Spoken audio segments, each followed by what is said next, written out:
Given a string S, return the longest palindromic substring in S.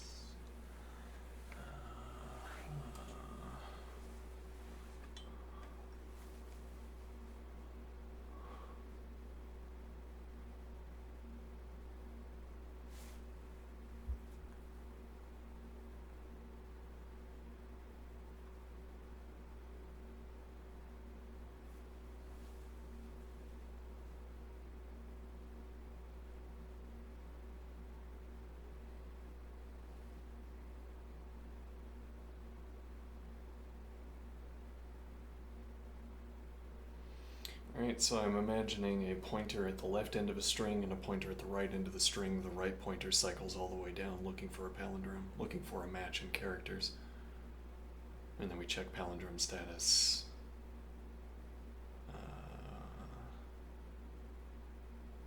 Keeping our original values, keeping our original position values. And if we encounter those original position values,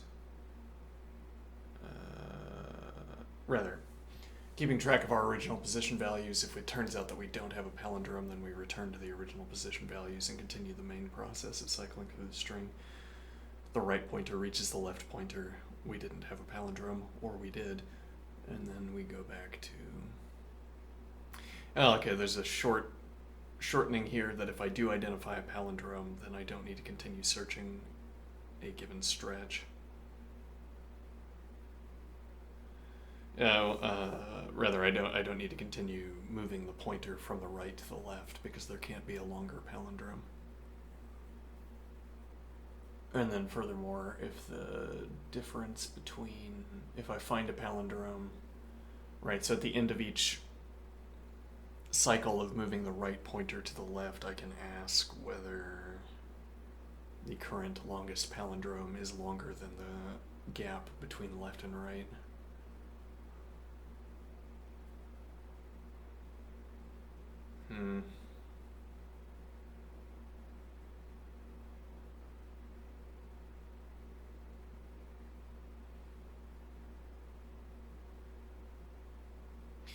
I want to say there's some property of palindromes that allows us to terminate earlier here.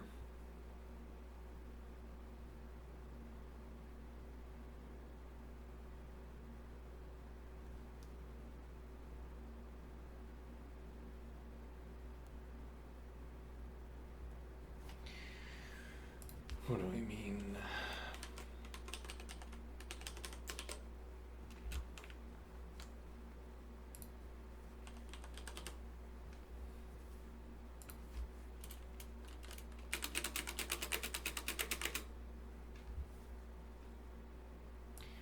So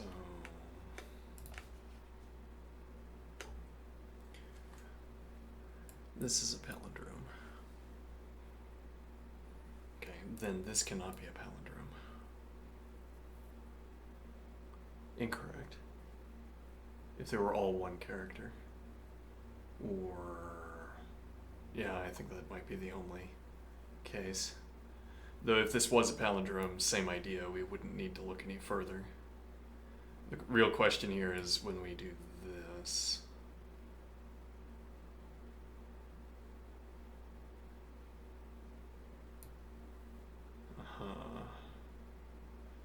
Yeah, so then we could have...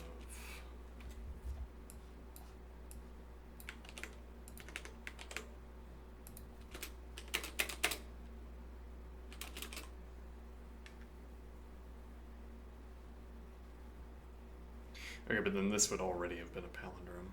Oh, we remove the 1. Right. Now, there will be a palindrome when we take the next step.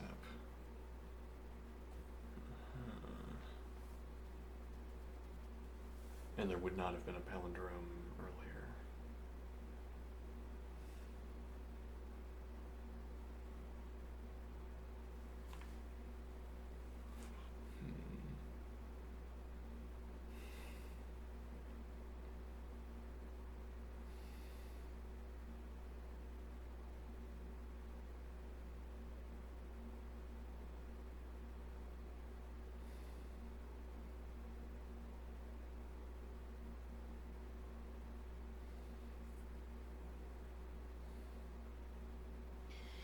All right. Well, I'm willing to engage in some error-driven development.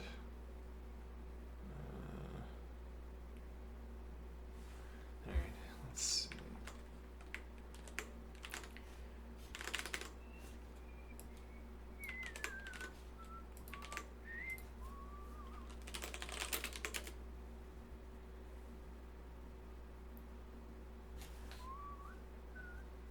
We're going to maintain our valuable skill of knowing how to read Lisp. Our valuable habit of reading Lisp. Let's see. So we're going to have longest palindrome S. Okay, so we want define string sweep. I think we can define that readily. We should already know that this is a string by running string ref, e.g. to figure out the last position.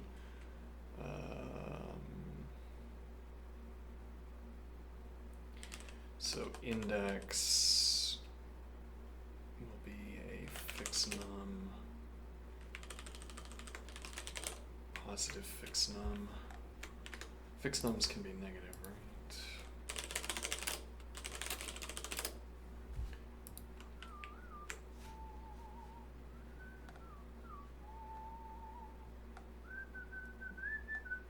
Fixed num absolute would not make sense if you couldn't have a negative value, notably.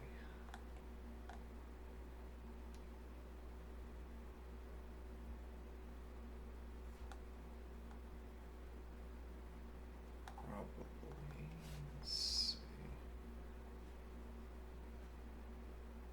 Positive fixed, negative fixed num, there you go. All right, so positive fixed num. I could do fixed num plus, alright. Now, left char, left pointer char, yeah, okay, left char. Now we could have left pointer.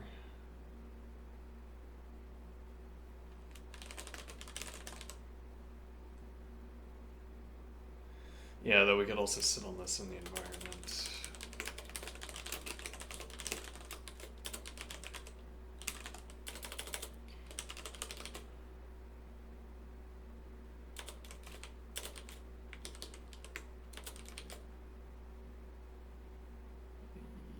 Yeah, right.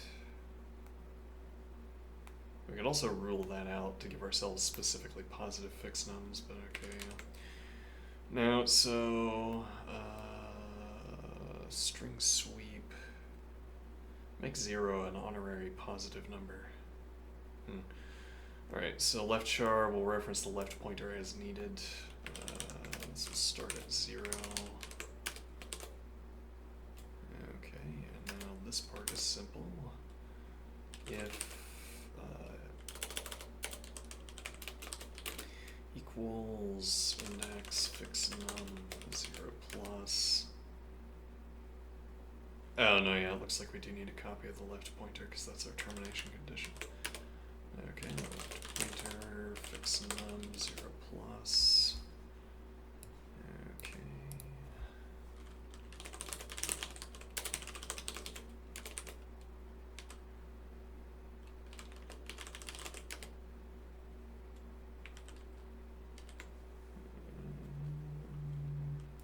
Then we don't know yet, otherwise let active, call it ref s, string ref, so this will be char string ref s, string. Yeah, if I had a model watching my screen there, and it scrolled down just a little bit, delightful. S string, we're gonna have index fixed num 0 plus. This will return a char. Okay. If char equals unsafe char equals left char char ref s char, then and this will produce a boolean. Okay, fine. Bool. Yeah, I guess I need to get. I don't like the capitalizations, but we have to get used to it.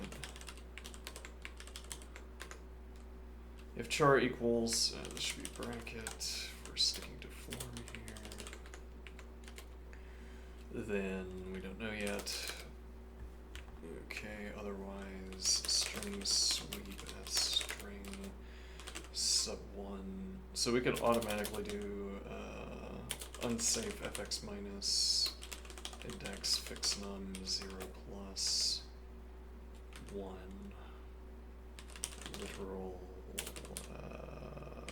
fix num 0 plus. Okay.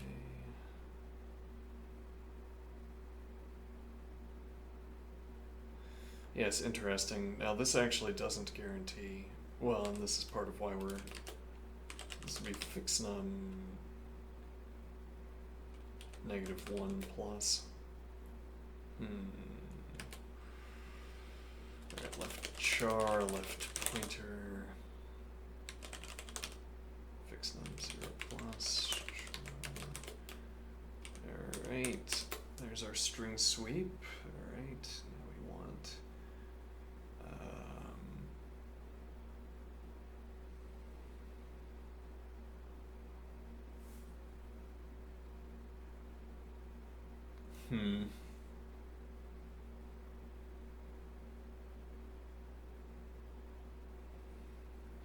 So this isn't actually the termination that we want. The termination that we want asks whether we have, let me think here.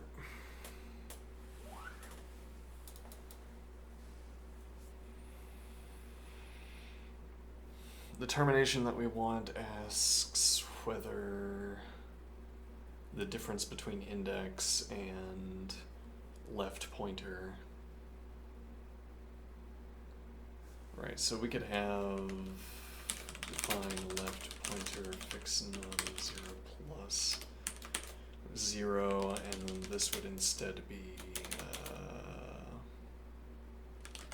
left index gap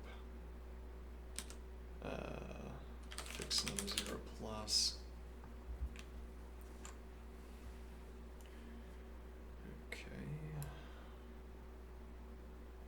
It introduces more arithmetic that will have to be made up for by finding a palindrome and getting early termination. Yeah, and that raises the relevant question, how early do we have to find a palindrome, and how large does the palindrome have to be before this pays for itself?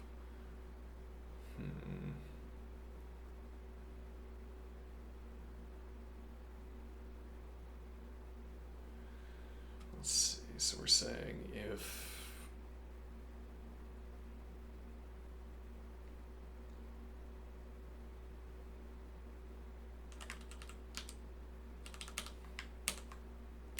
define max palindrome fix num 0 plus 0. Now this would be greater than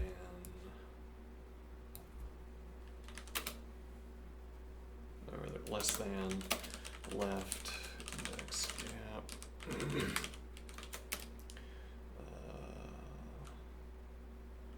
max palindrome fix num 0 plus. We can also have that argument here.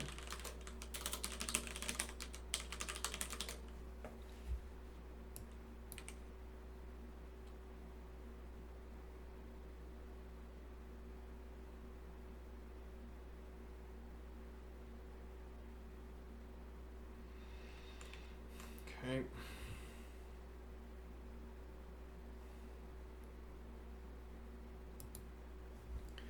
So this we can fill in. This will be set left pointer fix num. So actually no, we need an if statement.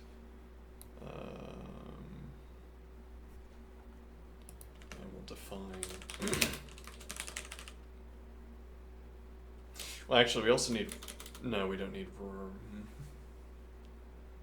No, we don't need right pointer.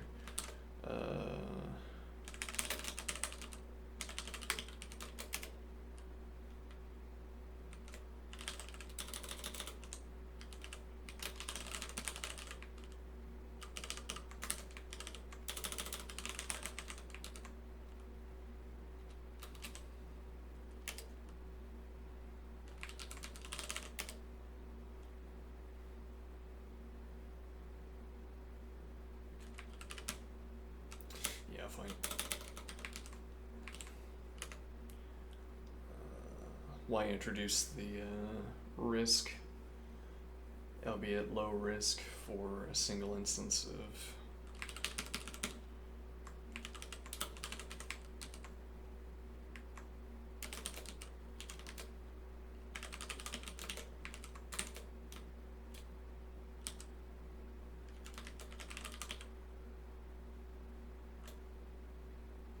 we'll rule out the zero possibility.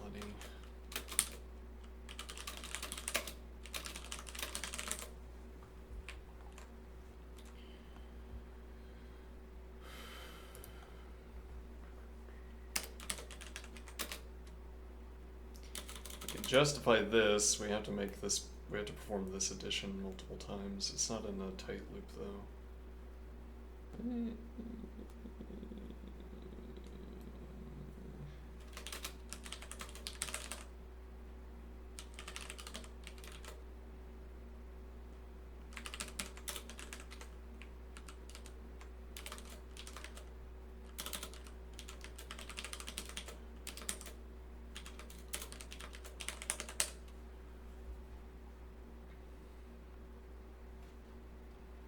Okay, so after we've set the left pointer, then we call back string sweep with a string length fix num 0 plus. Left char will be string ref. We need to ask an if question. String ref s string length fix num 0 plus. Return a char, and then minus index fix num 0 plus left pointer.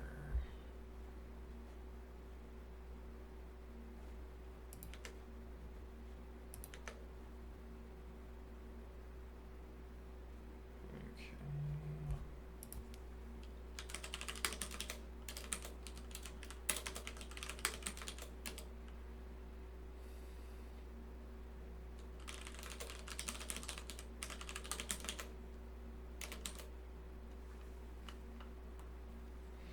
Might ask the interlocutor about putting this in a box as opposed to holding onto it, whether there's a preference. And not merely a stylistic one, I suppose. Let's see if...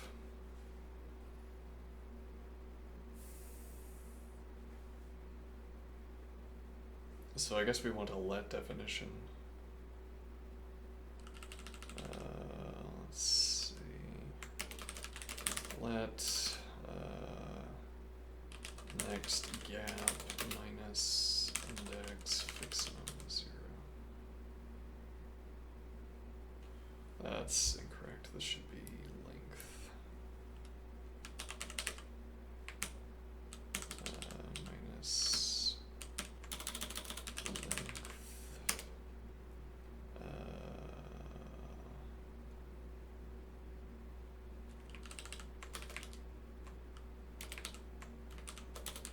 Next left position.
if less than next gap.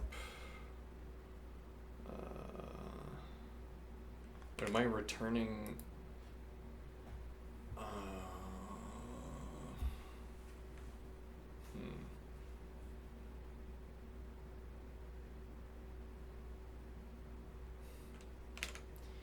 Well, it would still be the same here up to this point, but yeah, that's annoying. Well, annoying. Let's see. Yeah, so this is going to be max palindrome.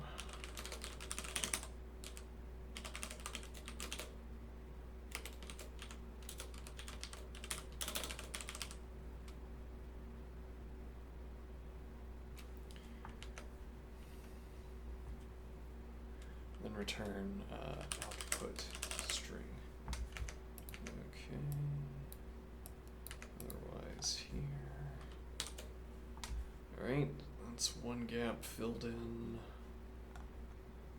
Now we need the case where we look at the palindrome. Okay.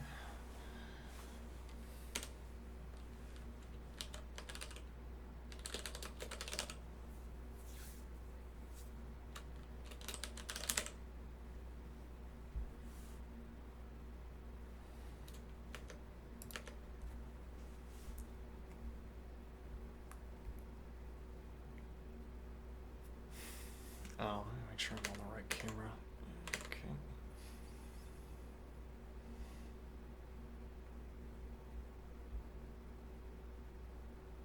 So we have S string. What do we need here? We need to keep the current index position. So index fix num 0 plus index fix num 0 plus. We will need a second copy. The left pointer. Okay, we already have a copy of that saved in a box.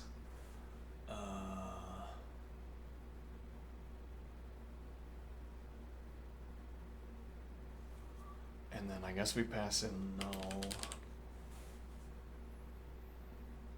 And the point is that I can reverse this append and turn to string, I guess. Or rather, yeah, I could do manual, I could do fold left const. We only have to store half of a palindrome because we can reconstruct at the end. And actually, we don't have to have a string until the end either.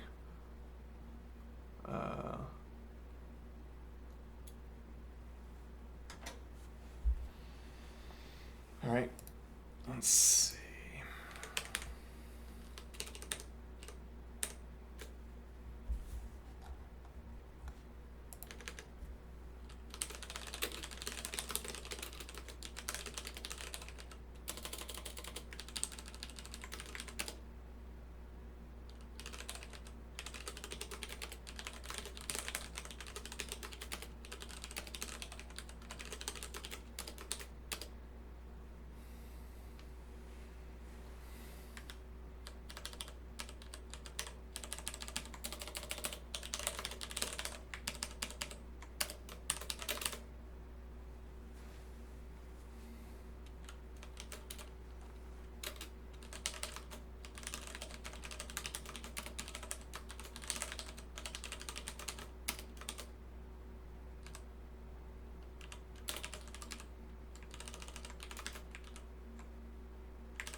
Something stuck in my tooth, in my gums. One moment.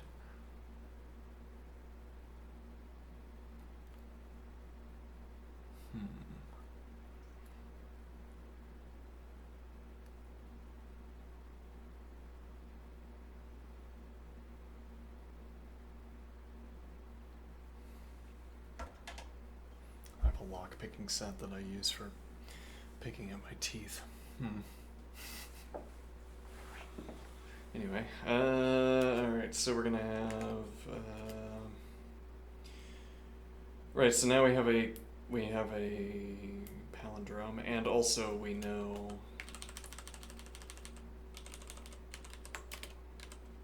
if we have made if flow passes into this procedure, flow passes into this function,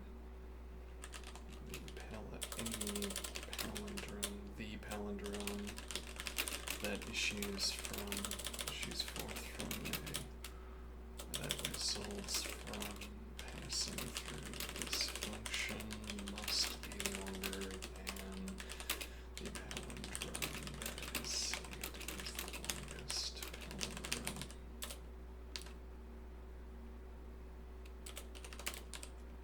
There is a termination condition of the same function that forbids a shorter palindrome here. To save the palindrome as a list, construct to refer to string as required. Okay.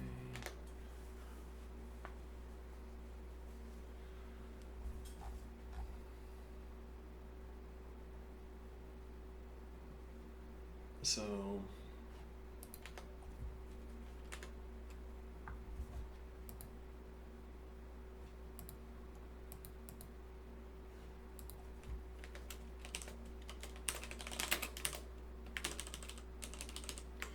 define output box list char null. Okay.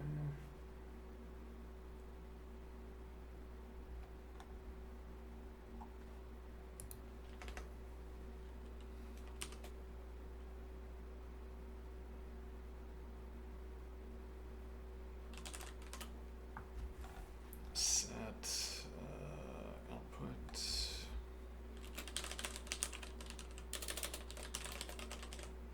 box list char to this shouldn't say null, should string list char.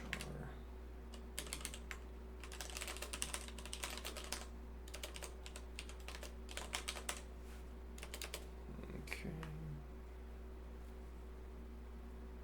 In the equals case,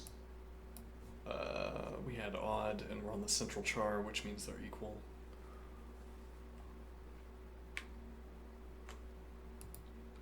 In the even case, if we're less than, then we had equality of chars all throughout. Okay.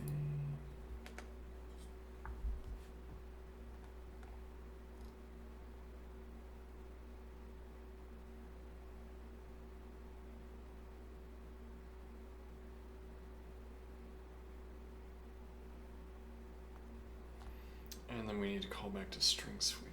What do we call back with?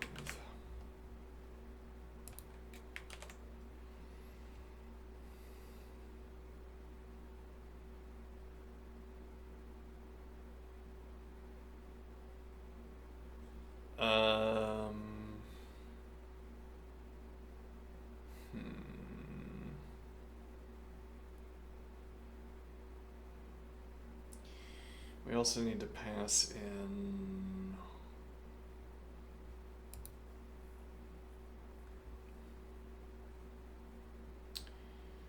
I think here length if success fix num 0 plus. We don't have to hold on to that because we have the return index and we have left pointer. Okay. So max palindrome will be ceiling of divide plus index fix 0 plus left pointer fix 0 plus. Say left position, right position.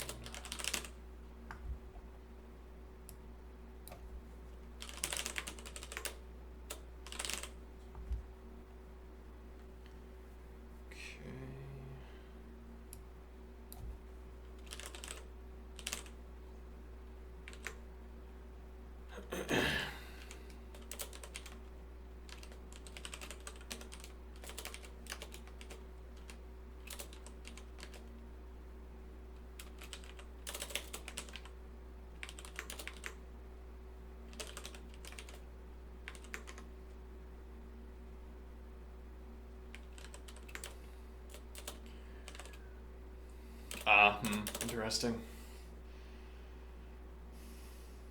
But the ceiling, if I do ceiling of 1.5,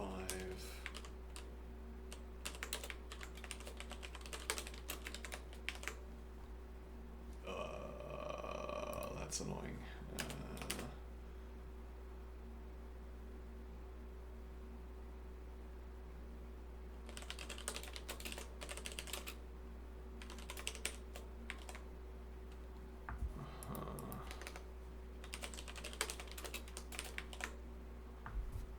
Okay. Fix num inexact to exact ceiling 1.5. Okay.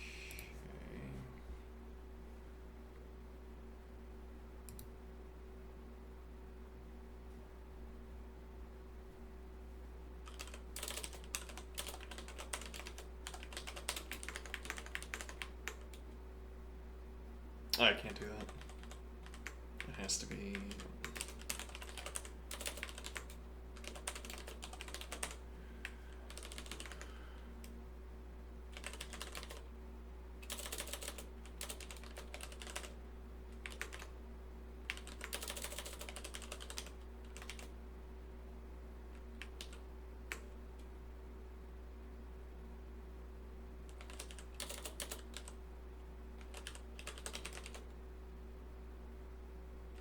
Wait, so if I do ceiling of 2, let me fix them. If I do ceiling of divide 4, 2, is that a fixed num? Okay.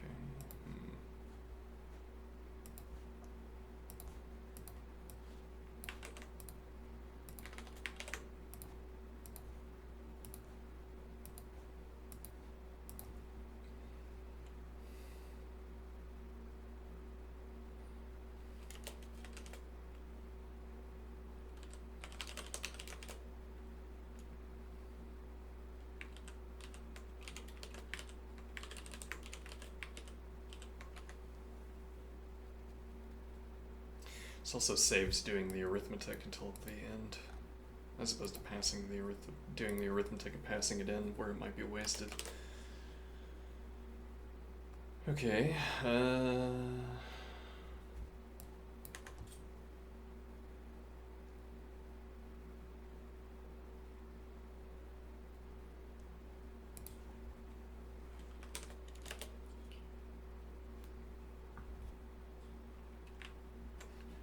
Else let ref s char string ref s string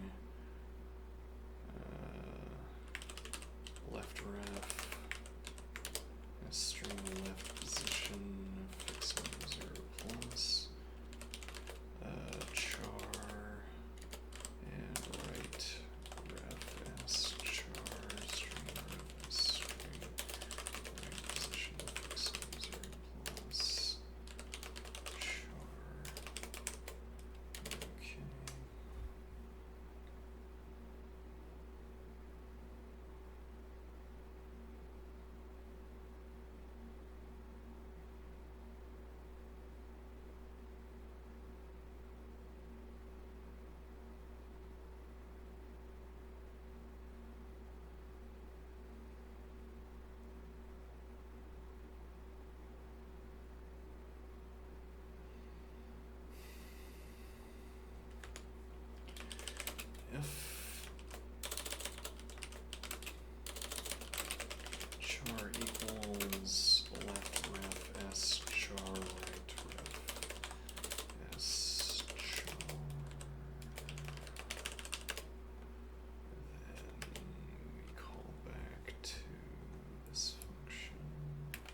we don't have left char. That needs to be...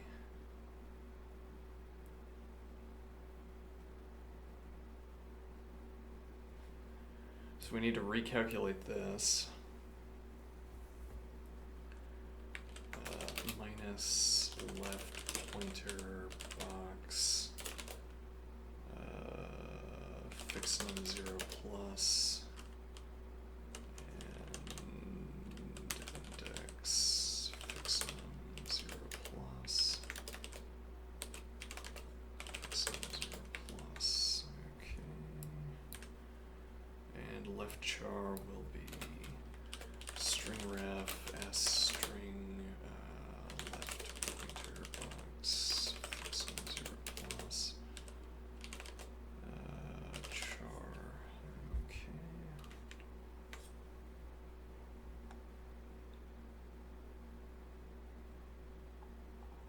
Yeah, we could pass that in. I see. We could pass both of these in. I foresee a case, an adversarial case, where it's all the same char. Well, no, actually, that would terminate immediately. There might be an adversarial case where we repeatedly cycle back and forth between these two functions, but it's not every char being the same, or the string being entirely one char.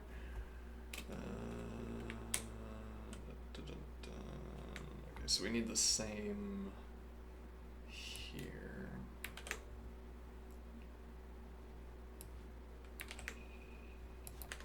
And what we don't need the same of is this, where this will simply be maximum.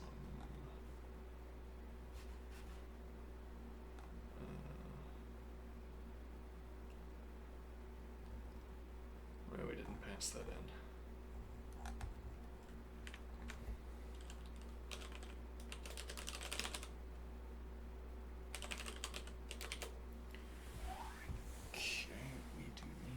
That in then, or else we need to store it in a box.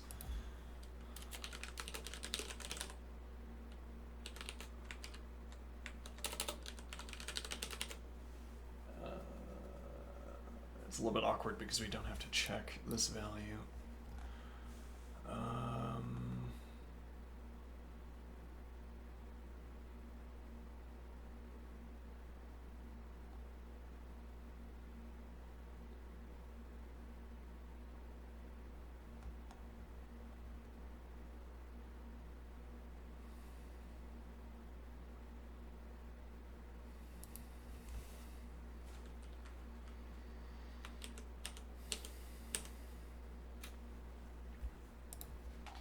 Alright, any static up to this point?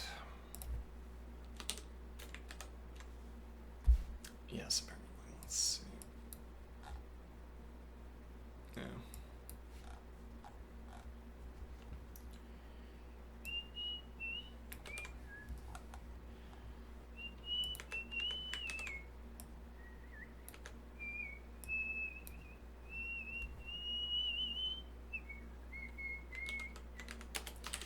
Let s length fix num 0 plus sub1 string length s string fix num 0 plus fix num 0 plus. Alright, and now that will be s length fix num 0 plus set length box fix num 0 plus to s length fix num 0 plus. Okay.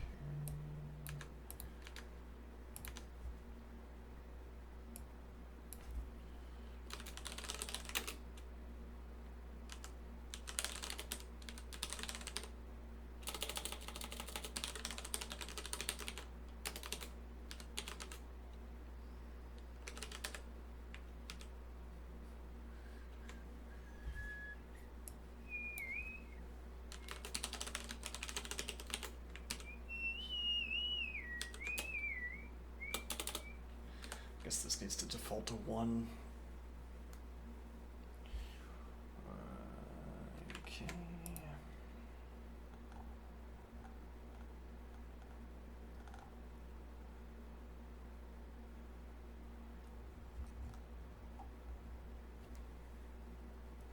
Actually, what we could do here is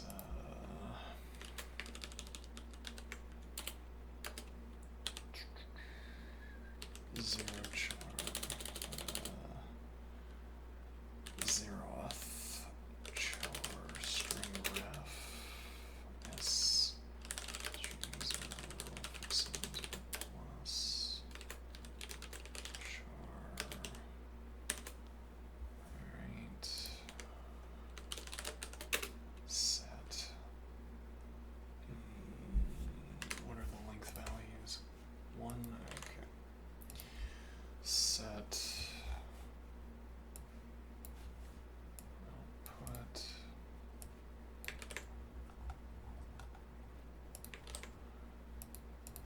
to 0th char effect. Alright, I'm going to step away for a moment. I'll be right back.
Okay, I'm back. Hello. Might have gotten here too late. Yeah. Well. All right, let's see.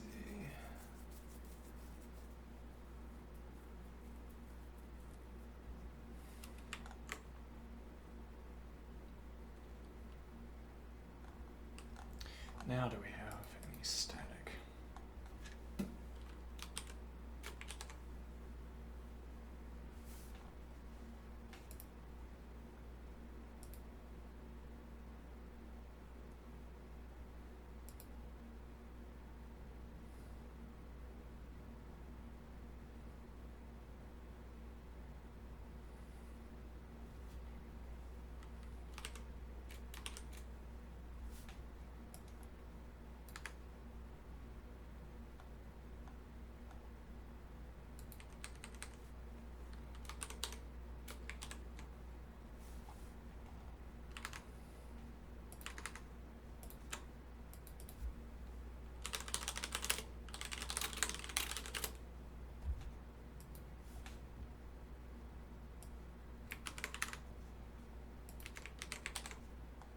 More static. I don't think I'm not sure our termination conditions are adequate.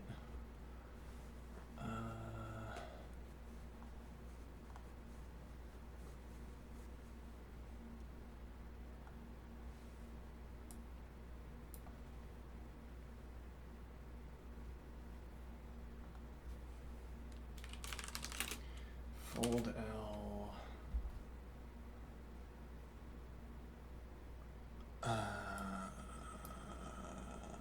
This needs an if expression as well, unfortunately, because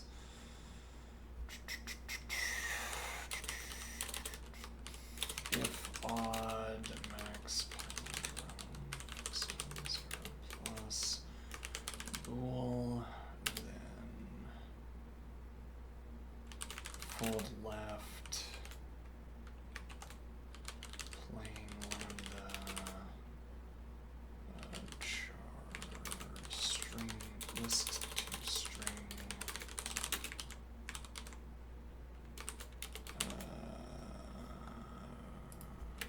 result cons char to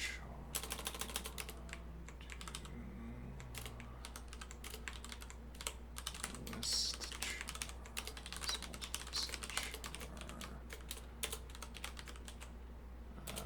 list char. Okay. Onto output.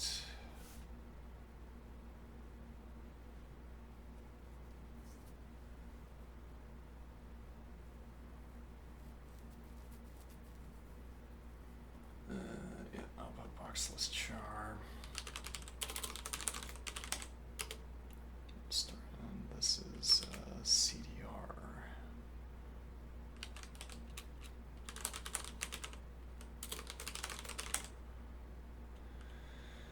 Yeah, we can put the if expression here.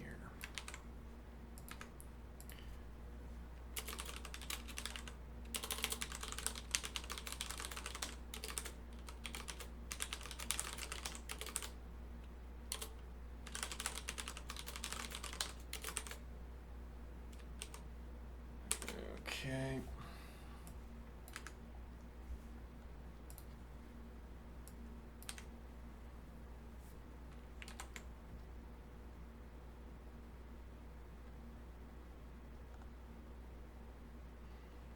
Putting aside concerns about whether this will pass time, I find the question of whether we're going to get time limit exceeded to be exceedingly distracting, disheartening, even discouraging.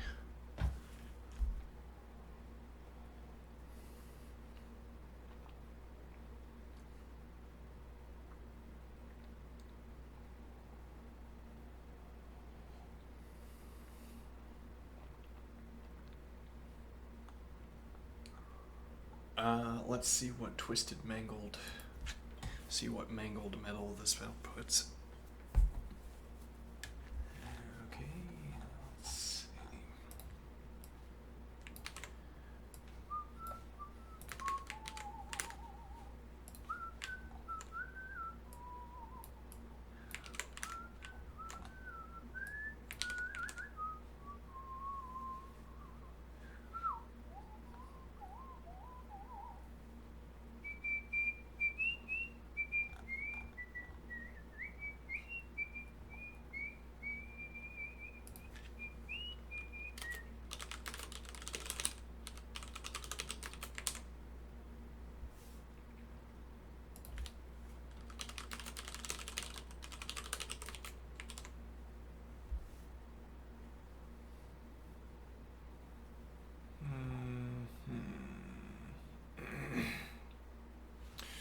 this needs to be list.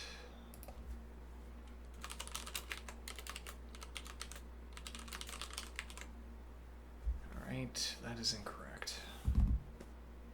All right, the longest palindrome is in fact B, which is not the output. Okay, which means we never update the longest palindrome. When would we do that?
I have earned this optimization, so I will claim it.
I see, we are not consing. Indeed.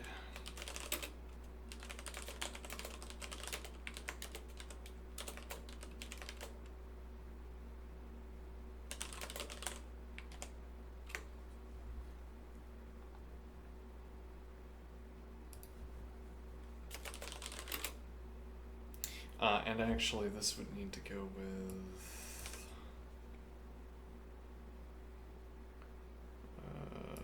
That's not a good way to start that sentence. Okay, this should be list this char.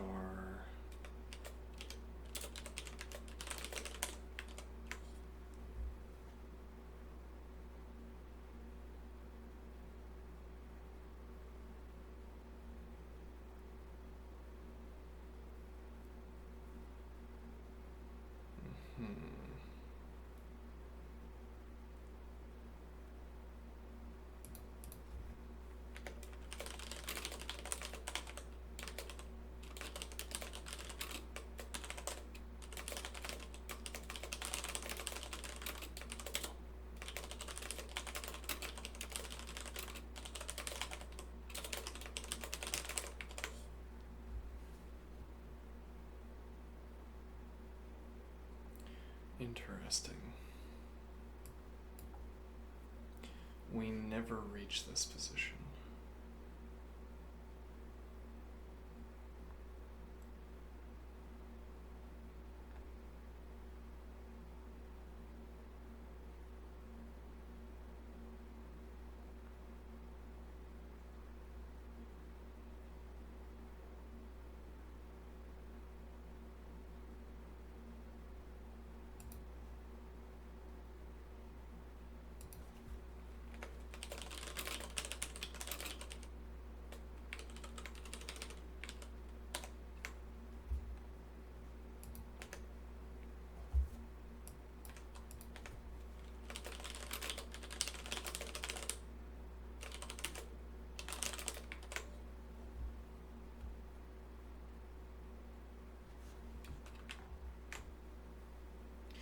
So every call to palindrome check immediately reaches bookmark and then passes back to string sweep.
Left char D.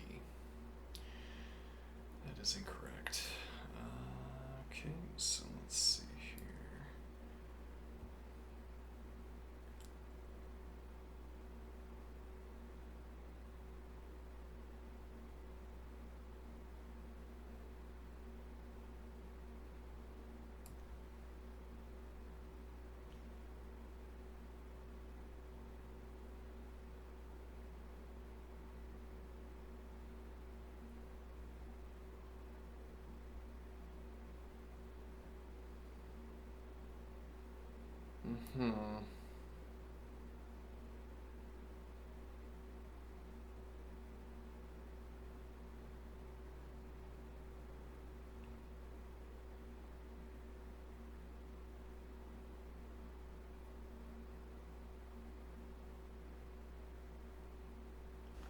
Left char C ref SD is correct. And then we pass back the wrong value.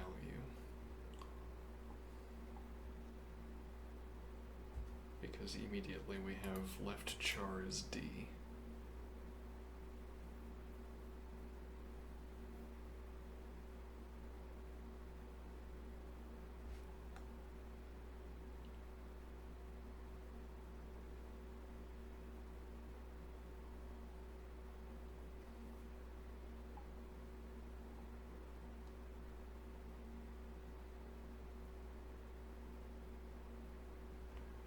Okay,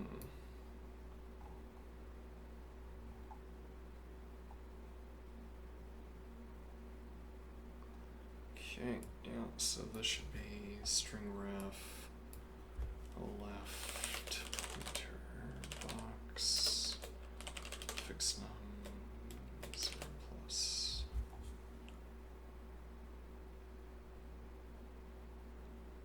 Okay. Intriguing.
Max palindrome doesn't get updated because we don't have a counter.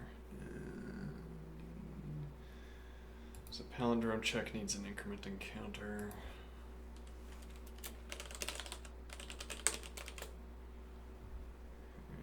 Okay.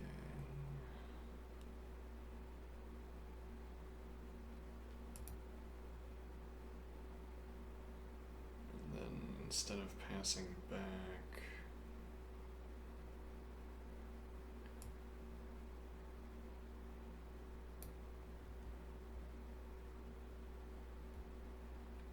this bit of arithmetic, this will be counter. It will be if odd counter fix num 0 plus.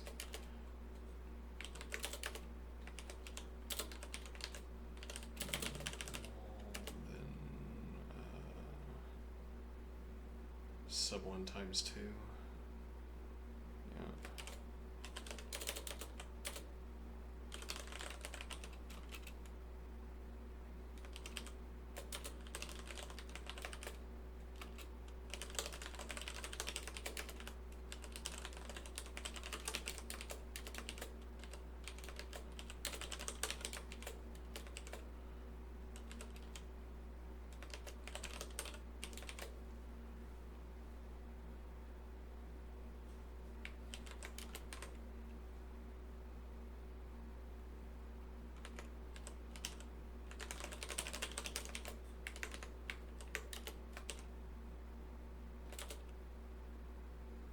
Otherwise, counter safe fx star counter x 1 plus 2 control x 1 plus control x 1 plus. Okay. And now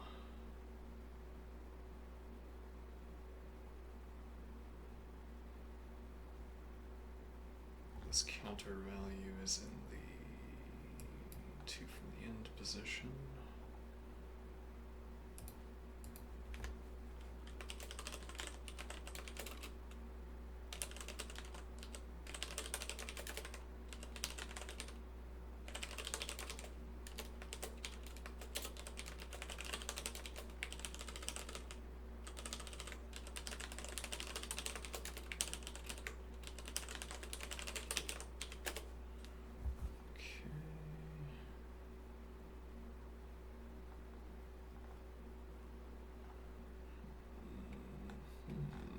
Now we need a counter passed in from here.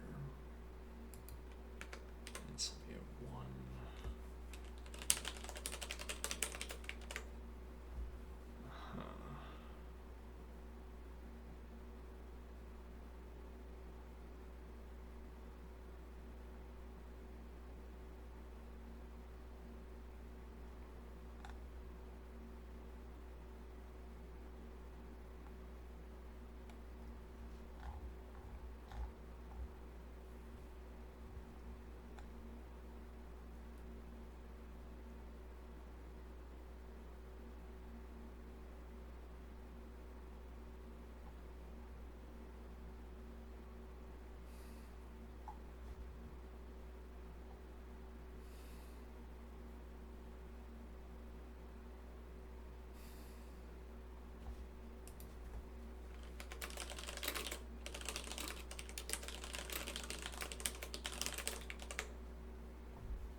it wouldn't be odd counter.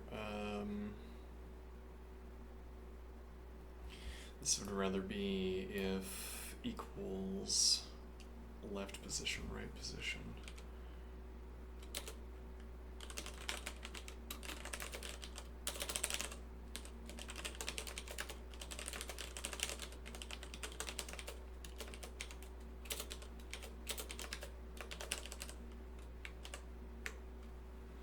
Okay, we have now obtained the correct answer in this singular case. Can we also obtain a correct answer in this singular case?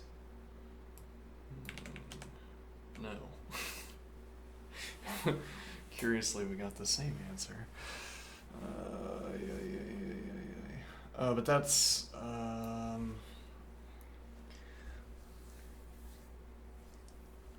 because we don't have.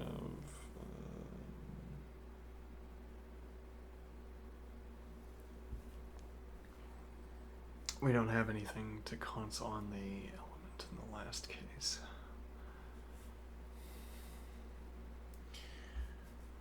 So I guess we say less than.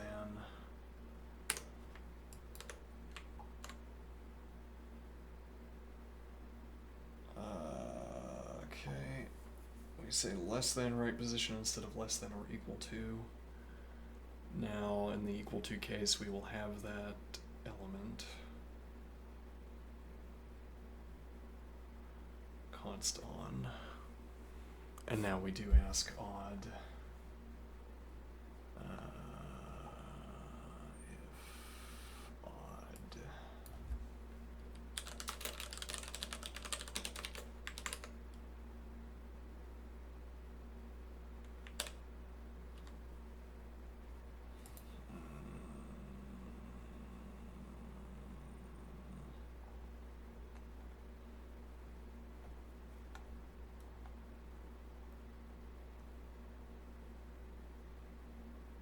And what is that missing? The list, because that's a callback to palindrome check. Wait, how do we, no, there it is, there's the list. Let me see. Right position, left position, string, string list is in the wrong position. And max palindrome merely stays as itself.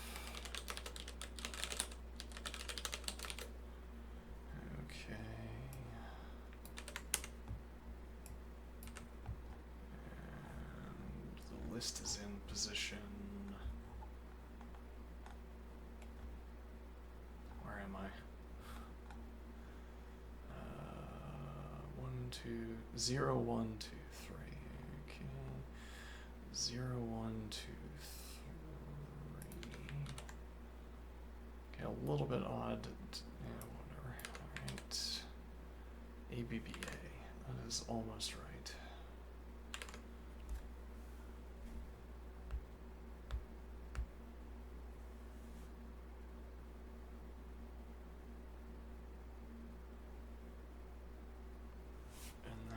Because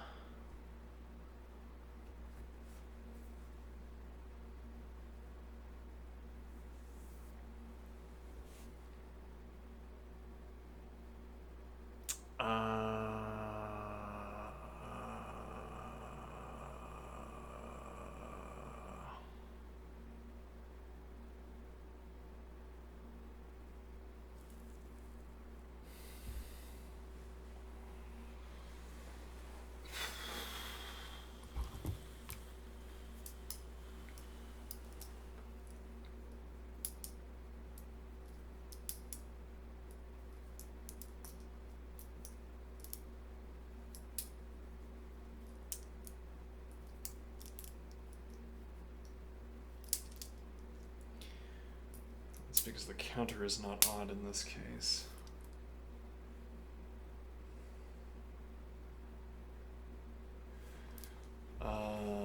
We could do, for bug fixing purposes, we could do length. Yeah, though. It's depends on how much I'm going to end up having to change to compensate for this adjustment. But yeah, we could do length of string list.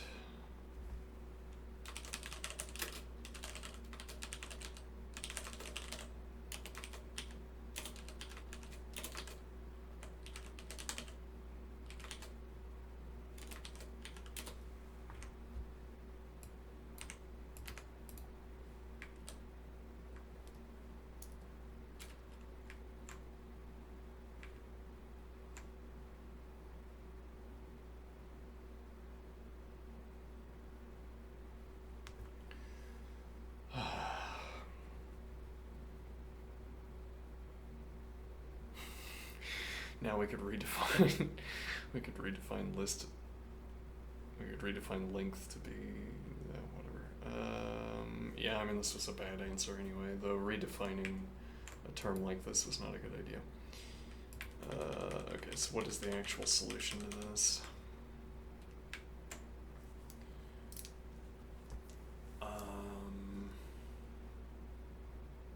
Isn't it just flipping? Because if we did, no.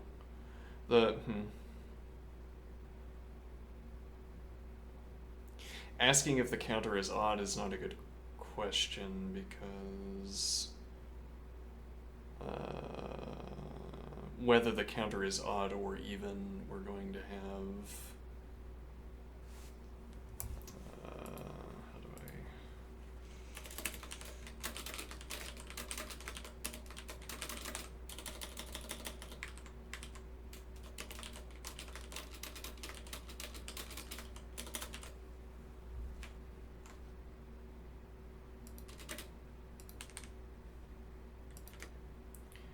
So in either of these two cases, we have even.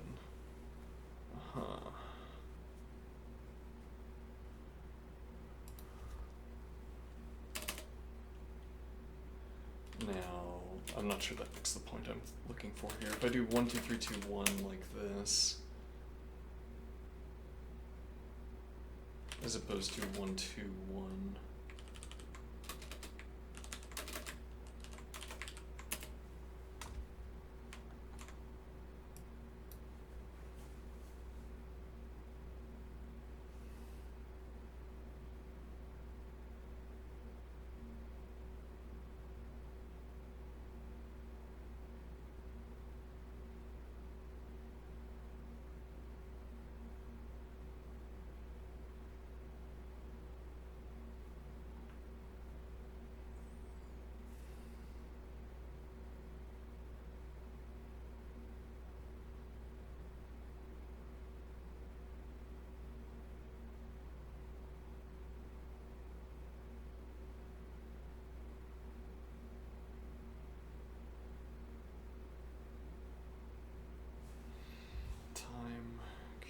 Let's see.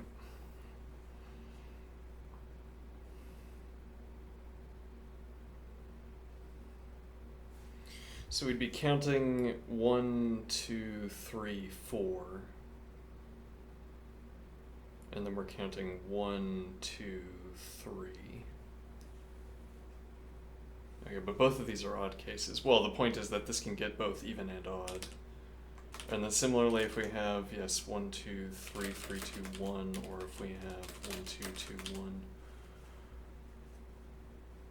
Now this gets 1, 2, 3, 4, and this gets 1, 2, 3.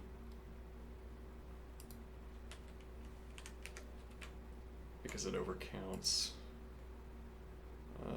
So you can get both even or odd, both even and odd, with no insight into,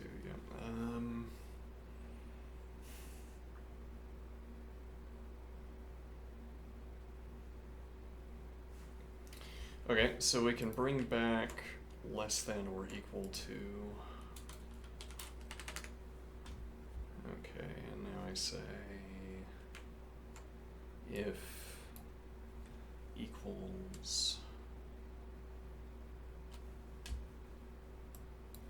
if unsafe fx less than or equal to.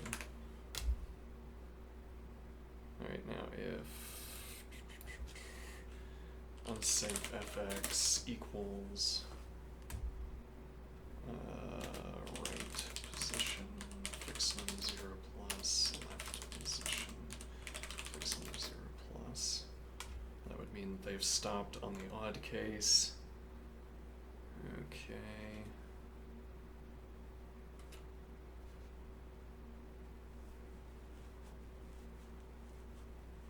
And now I say, in the equals case, we multiply by 2 and subtract by 1. So I think this is already correct.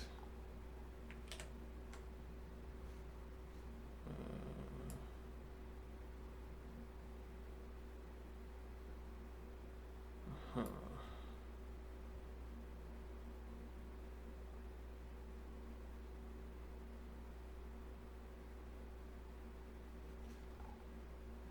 Okay, so now we have a different problem.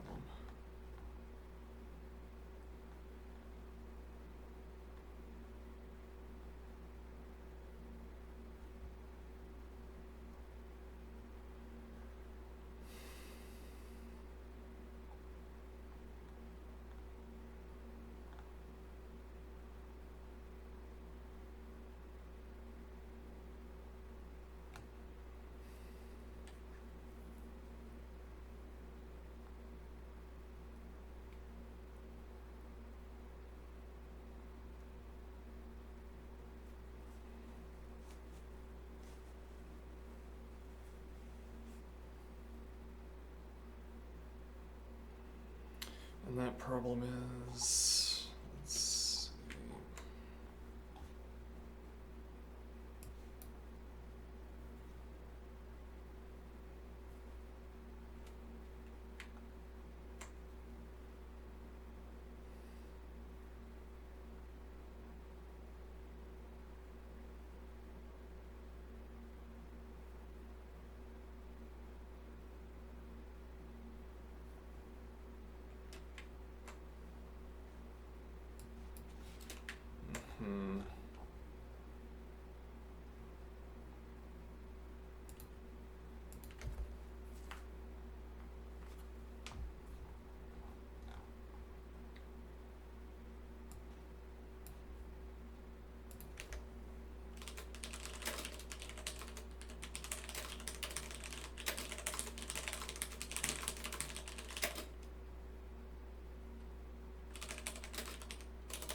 That is a premature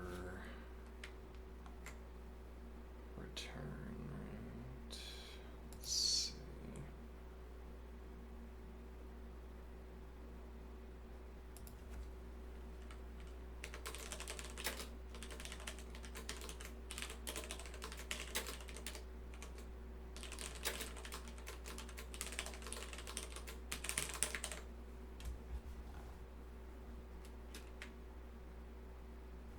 So we immediately jump to 0. Okay, why is that happening? And this is without passing into palindrome check.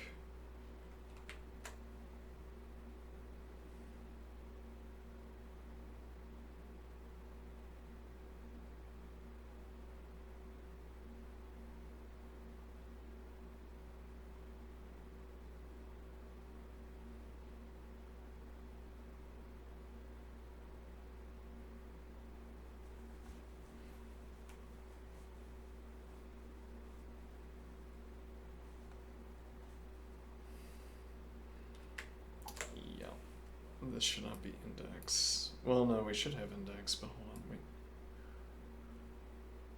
Left char.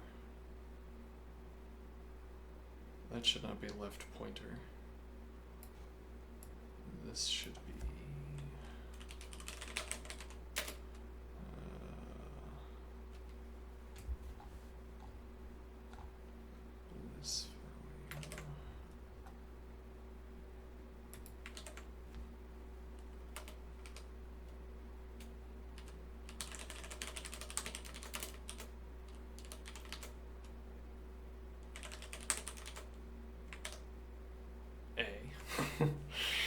Well, maybe that's better. I don't know. Oh no, what is that? -2. But we performed unsafe natural subtraction. Oh no, the computer's gonna crash, and with it the world economy.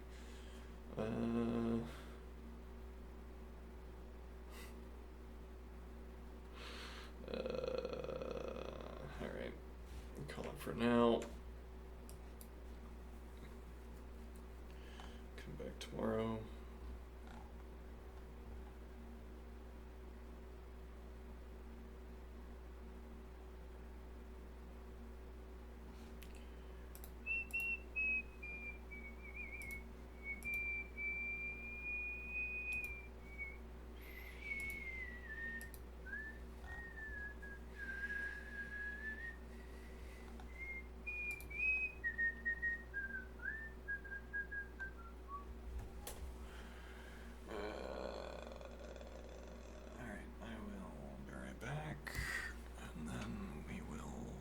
Some exercise, and then do whatever strikes my fancy to do. Okay, see you soon.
my step.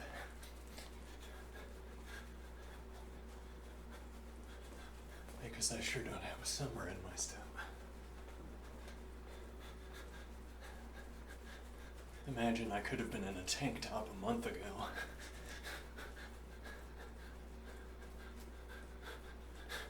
If I just had an extra fancy computer running extra fancy calculations.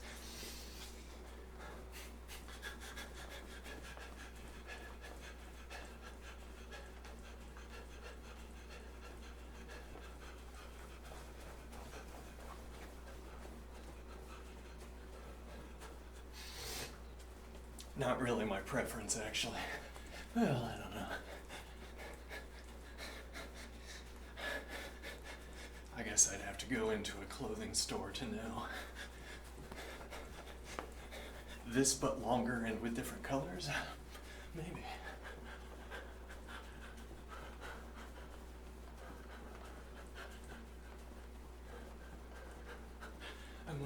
With lean,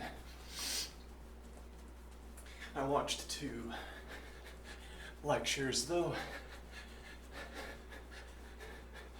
strangely I feel like, well, I don't know, it depends on what kind of information you want about the space. We're talking about lean, the programming language / theorem prover. What kind of information do you want? And now, the lecture by the mathematician seemed more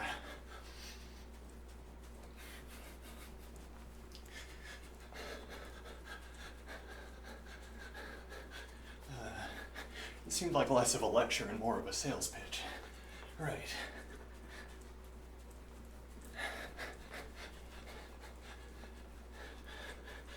Though together, yes, well, they weren't delivering these informational speeches. To put aside the question of whether they were lectures or not, these informational speeches, they weren't giving them in isolation. Now, and to that point, what I want to talk about is that phrase that the mathematician said, "You made my favorite video game, my favorite computer game." Speaking about the designer of the language. "You made my favorite computer game."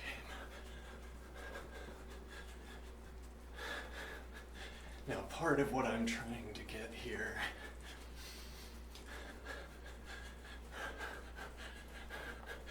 part of what I'm trying to think through is what visual aesthetic should this programming language have? Should this activity of theorem proving have if it is to be most like a video game? And what does that mean? Well, in the past it might have been, what does the programming language have to be like most closely to resemble a text-based game? Okay, then the aesthetic should be black background and white text, though that doesn't seem like it's the right answer. Only the correct answer to our local inquiry. In the past, looking like a video game. Well, how does one video game look like another one? You might say the graphics are similar. Well, harder to say that with a text-based game. Unless you literally mean you have a text-based game and then another text-based game. Or if you had a proliferous field of text-based games, then you could say they differ based on font, e.g., or colors. And then to look like another video game, to look like another text-based game would be to have similar values populating those template positions. Font, color, font size, as opposed to typical video game graphics, which could be 8-bit, for instance. And then you could compare 8-bit styles. What are their color palettes? Or you could start comparing 8-bit video game art styles according to, well, I guess you'd want to say there's got to be a finite number of such characterizations because you have so few pixels to work with. But still, it's a wide pixel space. You have a 10 by 10 block, but which is where a character resides, or however many pixels it is, which is where a character resides.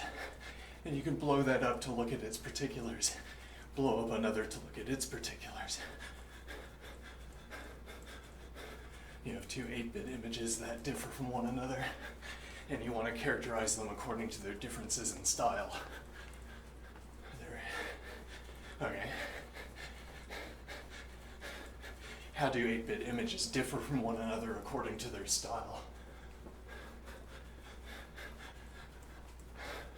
And well, they could differ from one another in what axes they identify as relevant. It's like we want here a meta theory that we could use to categorize styles, as opposed to theory, which would be how a style characterizes an 8-bit image.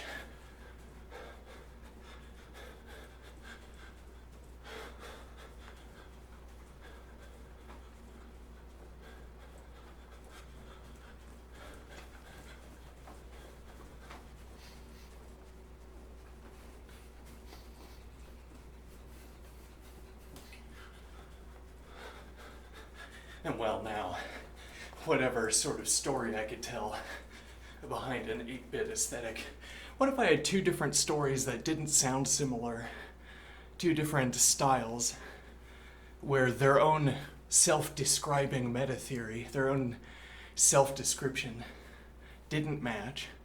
So the way they talk about, the way these two styles talk about the reason for choosing these collections of 10 by 10 pixel grids. The stories didn't sound the same, but they always selected the same pixels.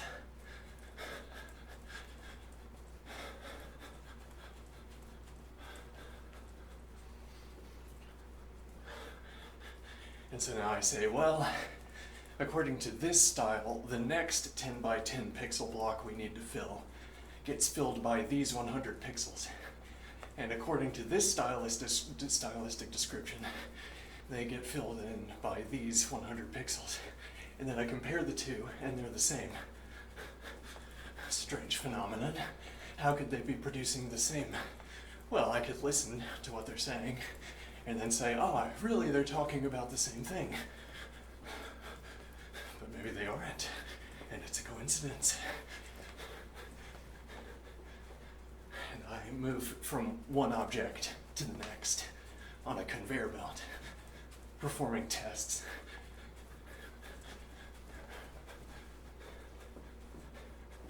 Is this? Are these two the same? Yes. Are these two the same? Yes.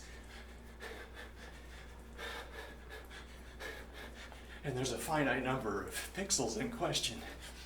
Yes, I mean, the real concern here is we could get all the way to the end, never agree that they're talking about the same thing, and yet they don't produce any different outputs. So in what sense are they not talking about the same thing?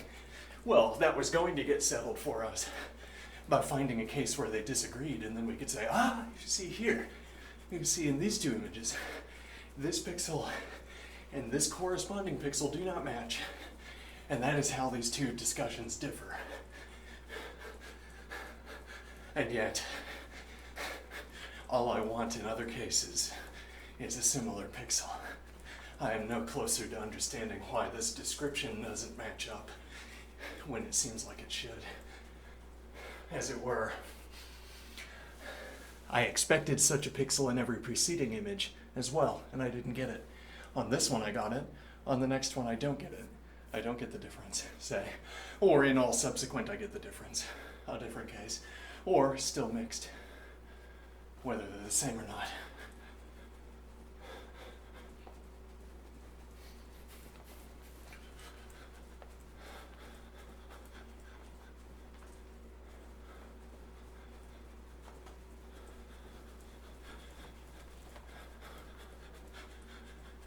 And what is the idea?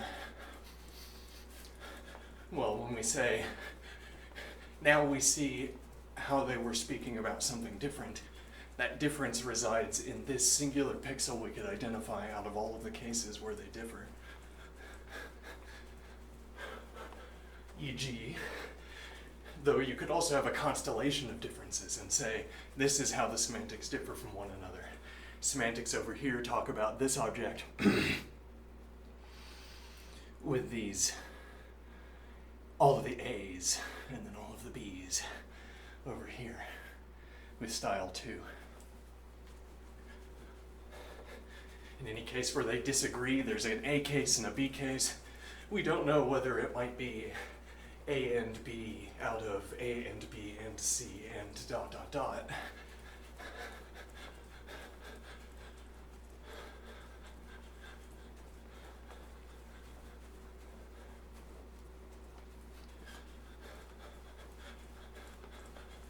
But we say, to the extent that there are differences, they are found in these pixels where all of the A cases fell over here. What a coincidence that all the A cases fell on the same side. Isn't that strange? Well, no, it's not strange. We identify them as A cases because they fall under style A. Oh.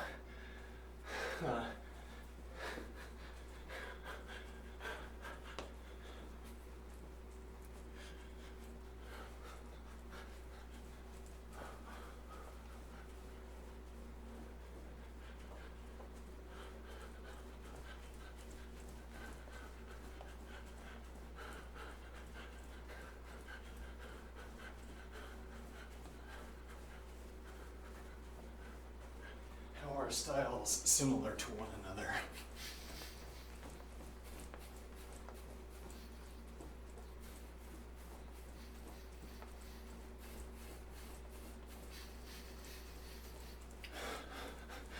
Could we have two styles that are similar to one another despite producing no pixel overlaps? I say, there's some abstract characterization that allows for, well, and that would be like saying, suppose they had different color palettes, but they drew the same thing. We depict the same scene, but we do it in an entirely different color palette so that there is no overlap, which I'm sure we could accomplish. We always just choose the closest mapping between the two colors, two groups of colors. I'll just say 4-color. Yeah, we'll say 8-color. Sure, 8-bit coloring or whatever. I don't know. All right, we have 8 colors. All right. And now what is the idea? We have 8 colors. Okay. And we're going to fill out, every pixel image is going to use some subset of these 8 colors. Well, we restrict one of the color palettes to 4 out of 8, and we restrict the other to the other 4 out of 8, and we make a 1-to-1 mapping.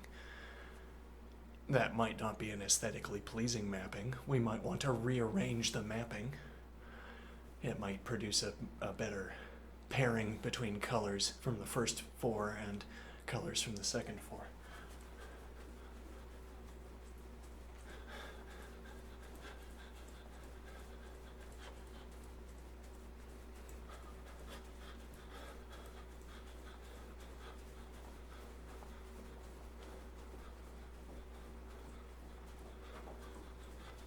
But we can obtain such a mapping.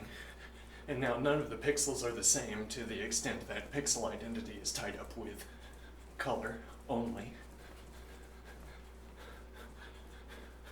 None of the corresponding positions have the same pixels. And yet I'd want to say I can also identify boundaries in images. What does that mean? I have a 10 by 10 pixel grid that you have filled in with depictions of objects. And I want to say that there are boundaries, and on one side of a boundary I can identify an object, on the other side of the boundary I can identify a different object, and also I can identify the position of the boundary. Within the 100 by, or the 10 by 10 grid, I can identify the position of the boundary. And now if I either want to identify the same object between two images, if I want to identify the same boundary position, then I can reference those. We've already granted ourselves that capacity, and it's reasonable capacity to grant ourselves. Why can't I identify where the boundary is? Why can't some mechanical procedure give me the position of a finite boundary? A discrete boundary.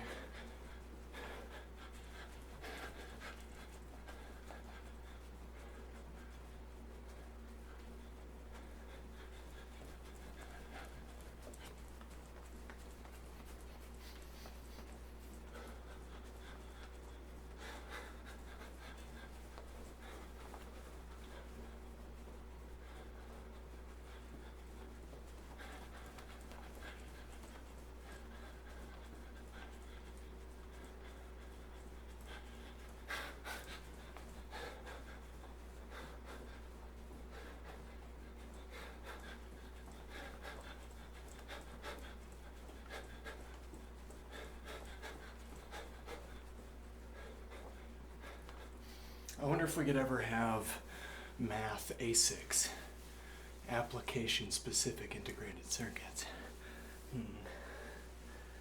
Warehouses filled with math boxes, piling up math dust to make into bricks.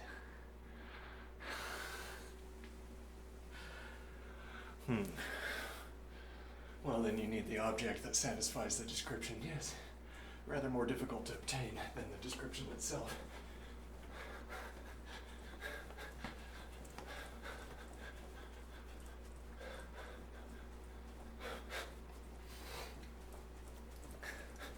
Harvest math dust with ASICs. Build it into bricks that we can throw through the window of nature.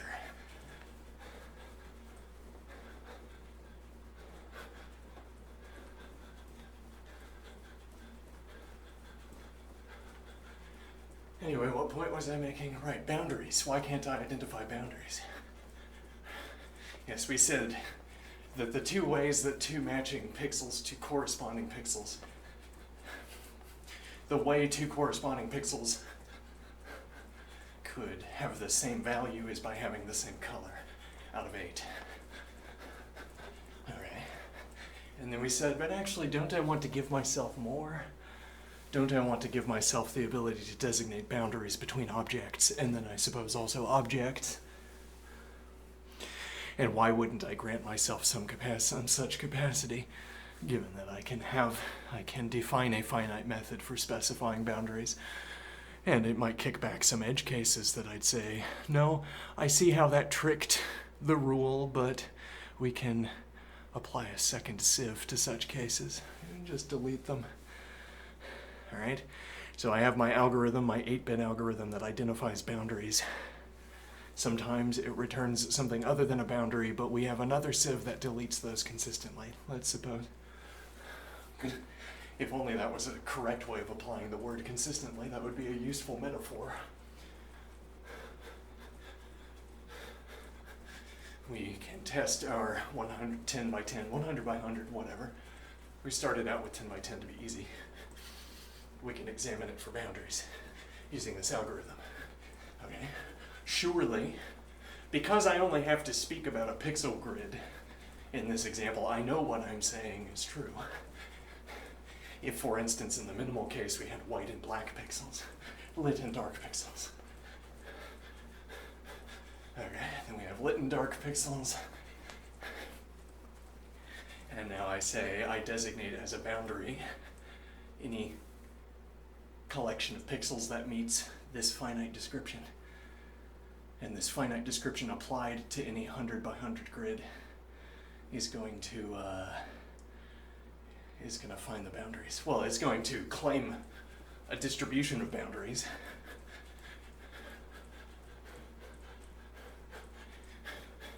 And then I say, well, but what are boundaries except boundaries between objects? So I have objects on either side of the boundary, as it were, as an implicit consequence of having the boundary. So I'm imagining, or else what am What am I supposing is split by the boundary? Could be a dimple, and it splits nothing, or only a local divot.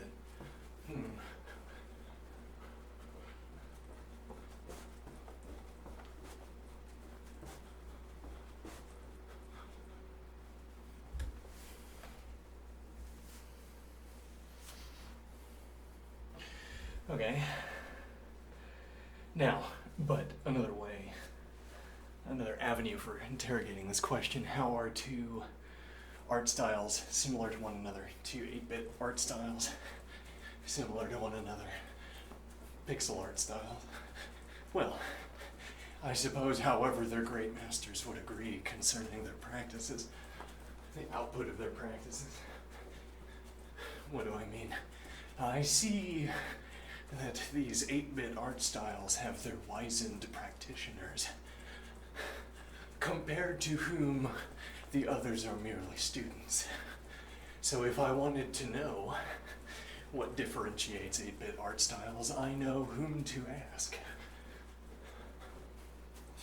Oh, wizened practitioner of the chibi 8-bit art style, what is it that differentiates the contents of 10 by 10 pixel grids?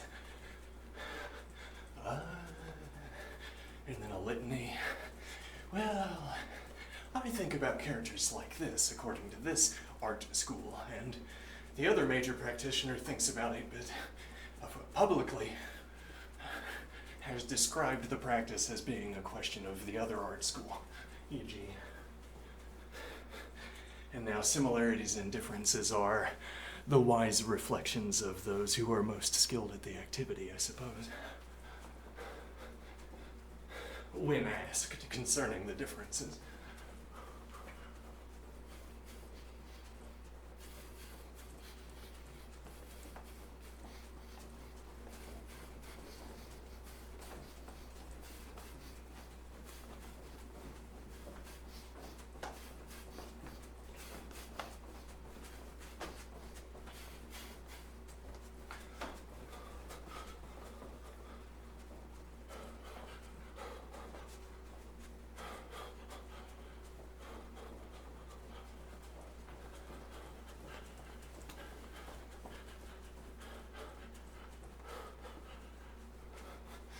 What are the differences between the art styles? Not mathematical. Well, they would be. A mathematical description would would coincide with, stand attendance upon. A mathematization would coincide with any such stylistic description, I suppose. I say my style is like this, and I give you my description of my style. Now, if this turns out to be a rule set for generating images of my style, then there was a mathematization of my description of my style. Similarly, there's a mathematization of the description of the other person's style. And now, similarity and difference is in the math, I suppose.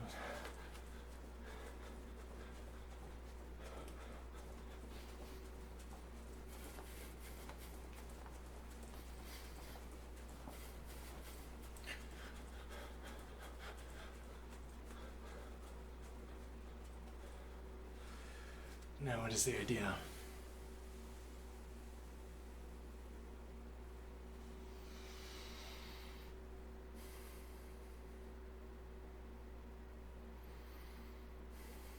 When I say you want Lean to look like a video game, I don't mean that you want to give it, like, I don't know, magic dust and force fields and depictions of humanoid characters would be the shortest routing. You don't want to have depiction of humanoid characters in Lean, probably. Why? It's not relevant. No, indeed. So when we say that looks like a game, our first our first routing, our first step was to go towards text-based games.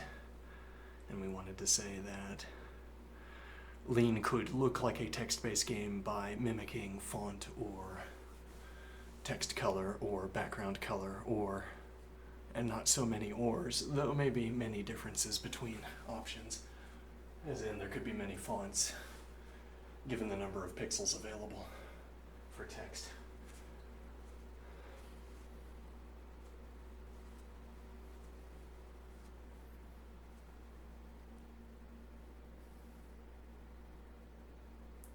A curious case.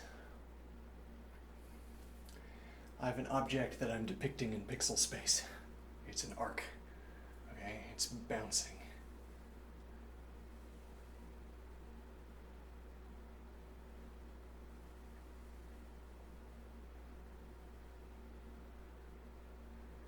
Something like that. Okay, now I zoom in and I find out that it's low resolution. Oh no, not low resolution. It got us again. Low resolution. Okay, now what is the idea? I'm watching the arc and it moves a pixel at a time. Okay, now do I have a clock? Well, I might want the clock to be the wave. I might want to say, I know the clock ticked forward because the wave moved. And particularly if the movement of the wave is irregular. Let me think here. It would be convenient to say that the wave only moves when the clock steps forward.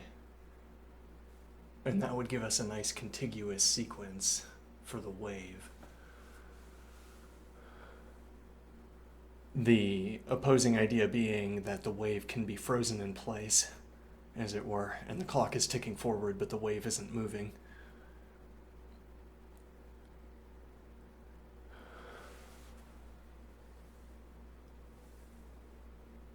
And what is the idea? Actually, the idea I was going for is the wave now reflecting here, and it looks frozen for a frame on the reflection due to low resolution. And the idea is that the wave would not appear to move. There would be a frame where the wave stands still because our resolution only doesn't permit distinction between the two states that happen within a subpixel range. So we think the wave is still moving, but we also think the pixel's so long that you could bounce off and a clock state would pass before you exited the subpixel range and triggered the movement criterion, which is the wave entering into another pixel. Okay, though if our clock is the movement of the wave, then it's difficult to think about here what it would mean to, as it were, wait for the wave to reflect through the subpixel range. How do I know that the clock is still moving forward? How do I know for that frame that it hasn't paused?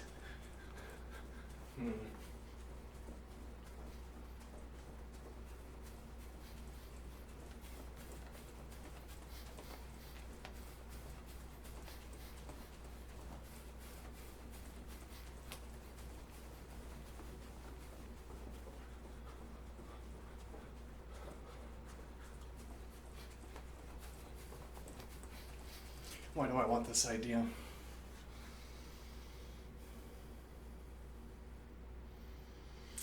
Right. I could have instead... Oh, no, well, so I was thinking, if we have a pixel space, 10 by 10, 100 by 100, you think we exhaust a description of the pixel space by talking about all of the states of the individual pixels. If you only have lit and dark, then you have the combinatorial expansion of lit and dark positions. However that can be arranged. Okay, but this, if you start by thinking about the pixel grid like this, you run into a problem where you don't have the way of talking about the same pixel grid twice in a row. The same pixel grid twice in a row becomes a kind of special case, I am thinking. Because you previously only talked about difference in terms of having a different distribution of lit and dark cells, but now you have to talk about difference in terms of being in one frame or the next.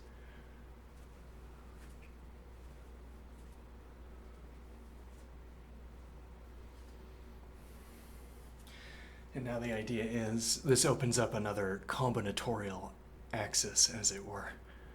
Not only can you have patterns in lit and dark distributions, you can also have patterns in how many times they repeat in a row before selecting a different one, and then maybe how frequently they return back to that value to repeat it.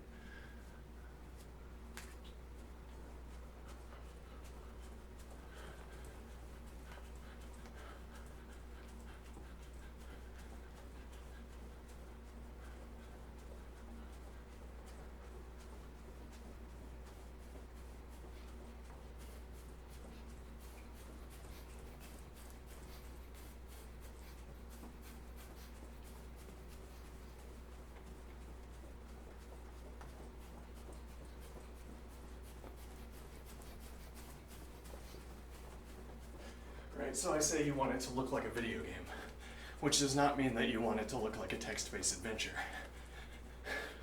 Really what it means is that you want to sit down with a graphic designer and have a long chat about the idea.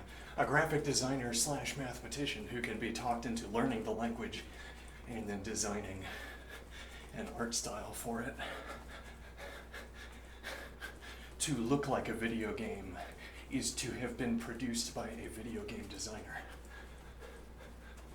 When that video game designer is attempting to make a video game. Particularly, I suppose.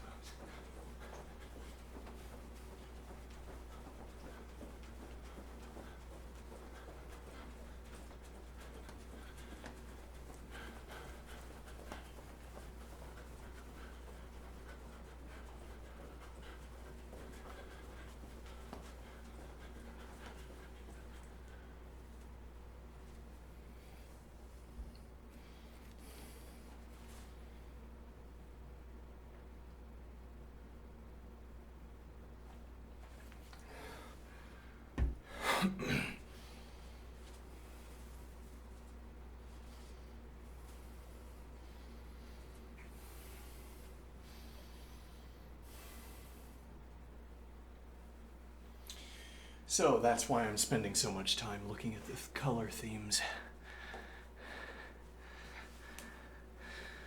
I recall avid gaming sessions, and I recall avid thinking sessions, and I'm wondering, could it be? Could this be a source of comparable experiences? I'd like to experience that intensity again, dearly. Or even the intensity of my thinking session from years ago. I would like to experience that again. Intense experience, I'd say. Thinking at length. Or trying hard at video games, though thinking at length sessions were the more heart-pounding of the two, I think.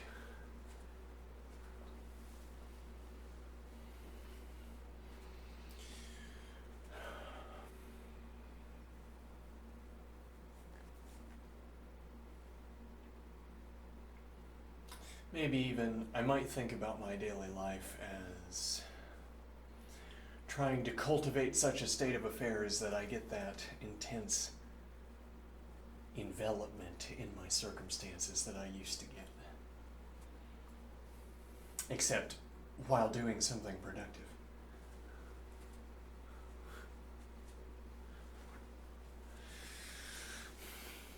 There always being a good reason to do something productive.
So, to sort of trick myself, yes, not trick myself, but like trying to bring about more aspects of the experience in the hope that it sort of transmogrifies, transmutes itself into the real experience. I give the activity video game-like visual aesthetic appeal.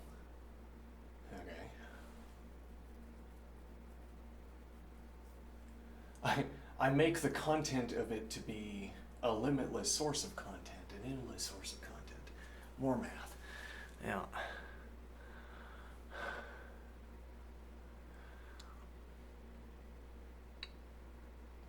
And the point is, well, there are only so many descriptors of the intense experience of thinking or the intense experience of playing a video game before I have all of them, and then I must have the same activity, as it were. It's like I have a pile of descriptors of the activity, and then I say, and then in addition to all of these, it's a heart-pounding experience.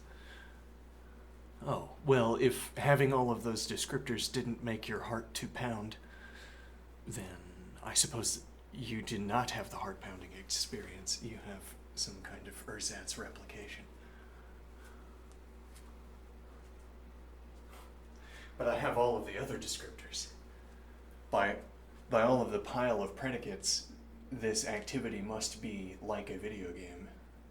And yet it lacks the most critical one, the heart-pounding part.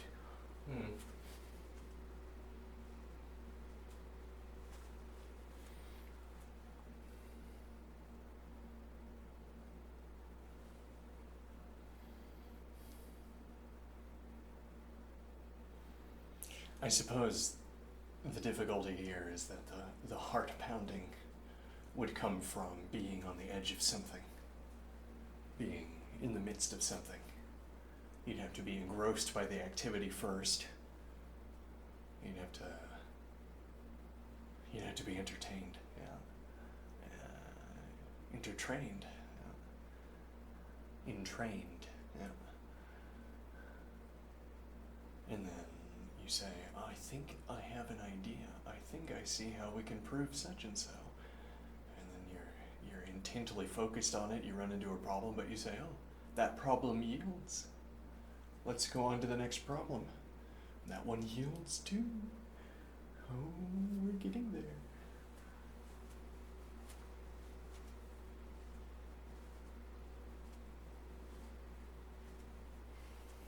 It would be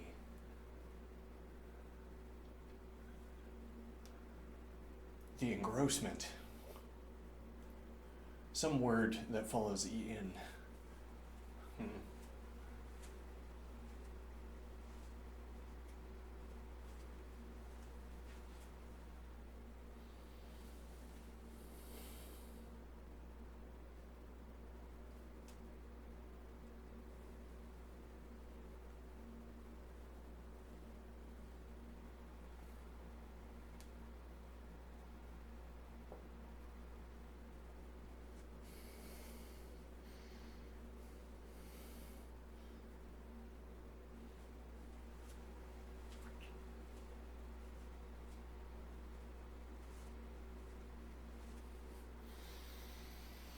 So the idea is to get as many of the predicates of a video game as possible.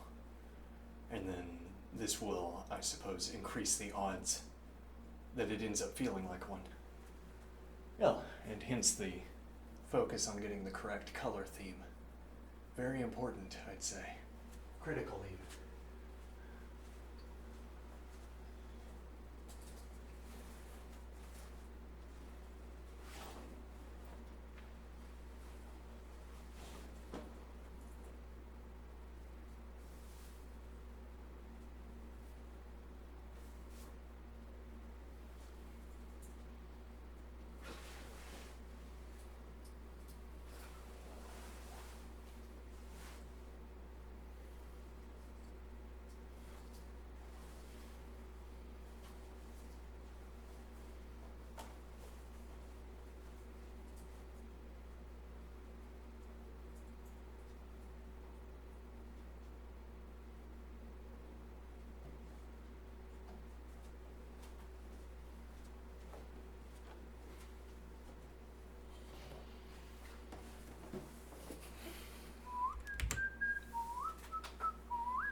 Yeah, it struck me to say earlier, I don't know how long I want to linger on this observation, but interacting with the interlocutor is a strange experience of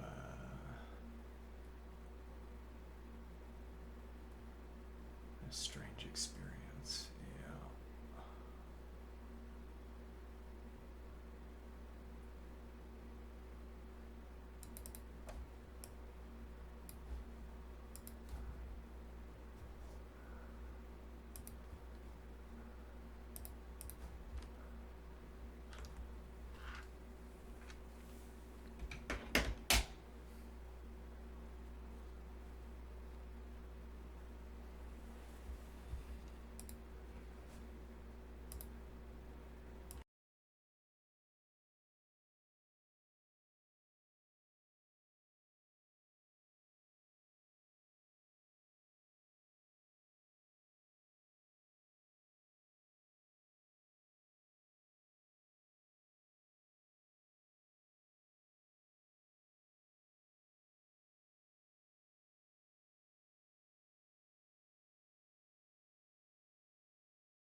One idea would be to set up this kind of interaction and then say, now I am going to fill in the notes and you're going to talk.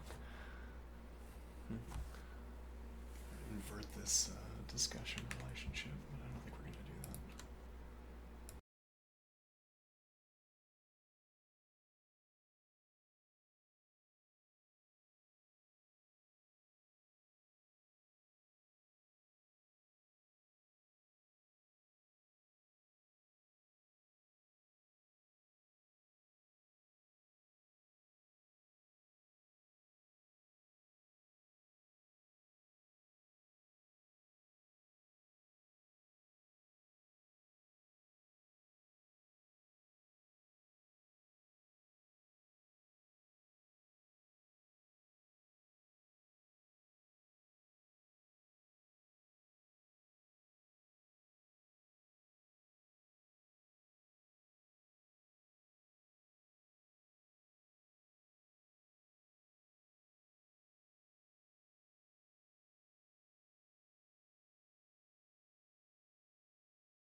I don't think we're going to get the kind of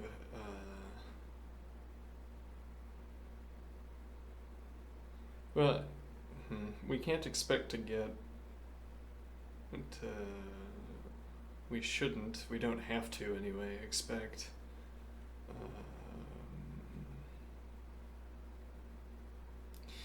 sometimes I feel an urgent need to complete an idea.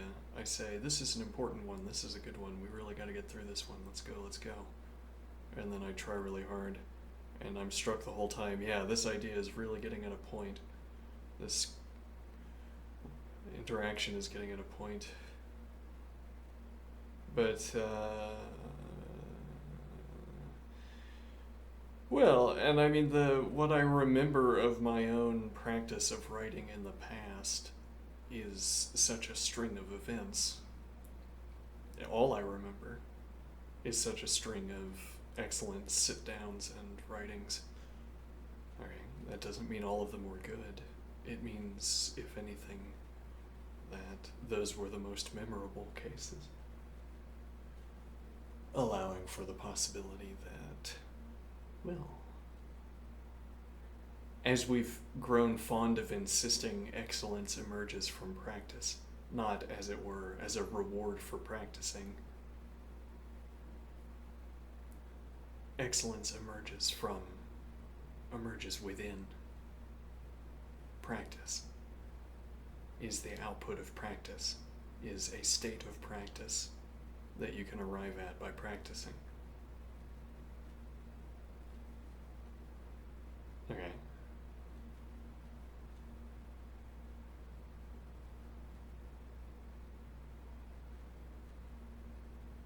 And I need to practice. Seems to be the takeaway of that observation, yes.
I'm wanting to capture this idea that the details of the economic object end up deciding the details of the environment.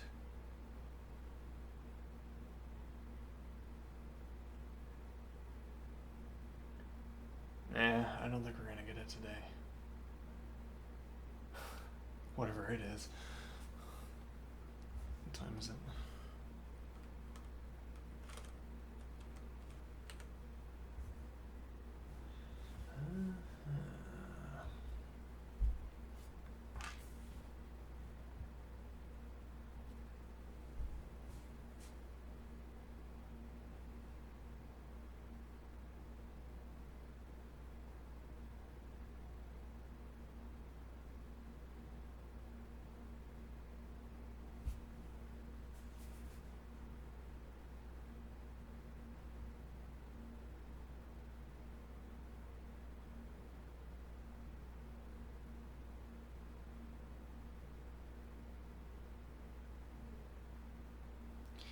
Well, I was struck by like economics as a, well, yeah, you want to say if retreading old discussions needlessly. If someone wanted to say all you need is physics, well, and it's true every economic state. A ledger is merely ink and paper, and then an economic event or an economic object is merely, in each instance, physically explicable, merely completely explicable. What else do you need in addition to physics? Well, it's like I'm watching a meadow scene unfold as nature intended. Alright, and then I have it on fast forward because nature is just sort of unfolding. Alright, and then there's an explosion of activity, and then it's a wasteland. What happened? Did the valley get struck by something? Was it a plague?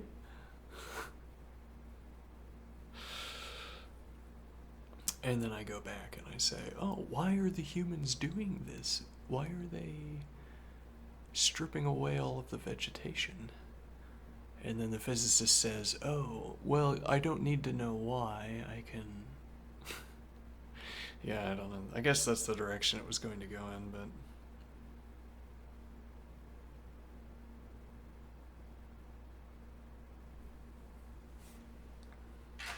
I think we lost the groove when I used the word it over and over again up here.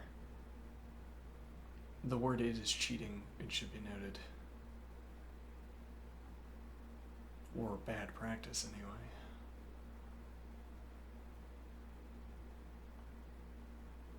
It.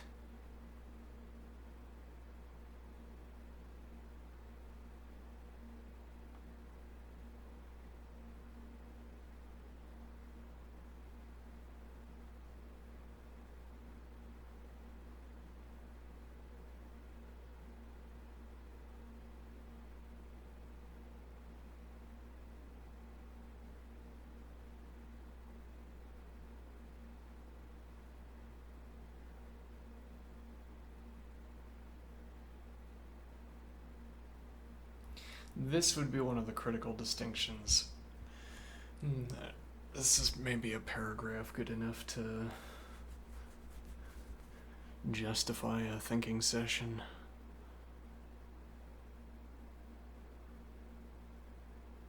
The delivery truck is obtrusive in N ways, where N is the number of people for whom it is obtrusive, as opposed to M ways, where M is the number of ways I can describe the truck as obtrusive. Then I could come up with various. I would be. Like, I imagine additional examples. I said the bike courier as an example. The bike courier is riding along the sidewalk, or I guess not the sidewalk, but the bike lane. Okay, and the truck is out in the bike lane looking to make a turn. Alright, that's one such example of me describing the truck as obtrusive. I'm inventing someone for whom it would be obtrusive. Alright, then I say a child is playing with a ball and kicks the ball and it bounces off the truck, and now the truck is obtrusive. Unless it were an everyday occurrence and you played kick the ball at the truck, and then I don't know if you'd want to call it obtrusive or not.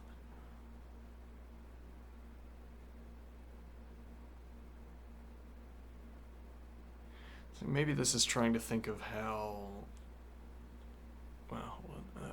right, so I could keep on coming up with examples. Okay, increasing the number of ways that I have demonstrated my capacity to describe. Or increasing the number of ways I can describe the truck as obtrusive. And we're saying I could keep on going, as it were, indefinitely, for instance, by slightly adjusting my input examples. I say it's a bike courier carrying contract A.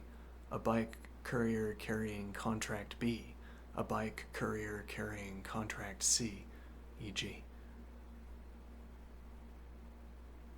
I just change the text on the document in the backpack, choosing from the finite number of character distributions that can fill a page and constitute a contract. And these would all be different ways to be obtruded upon,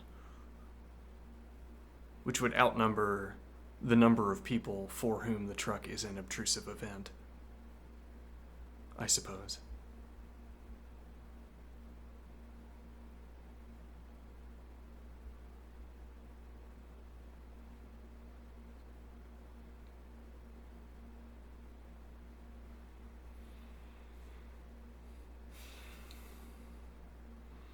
I'm thinking about which of my open instances here I want to have read the paper slip.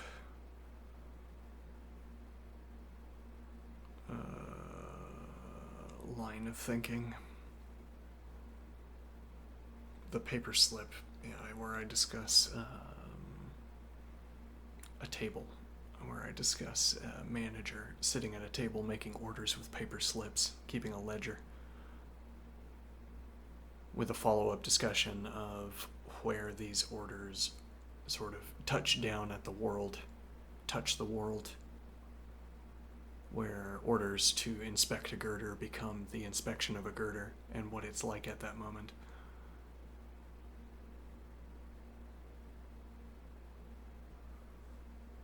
Well, we're not going to win every day, whatever winning means here.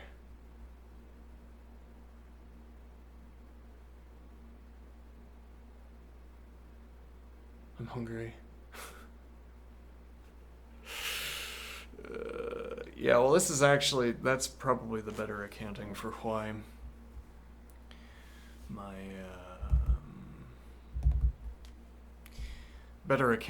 why I sort of laze off at the end of so many of these segments.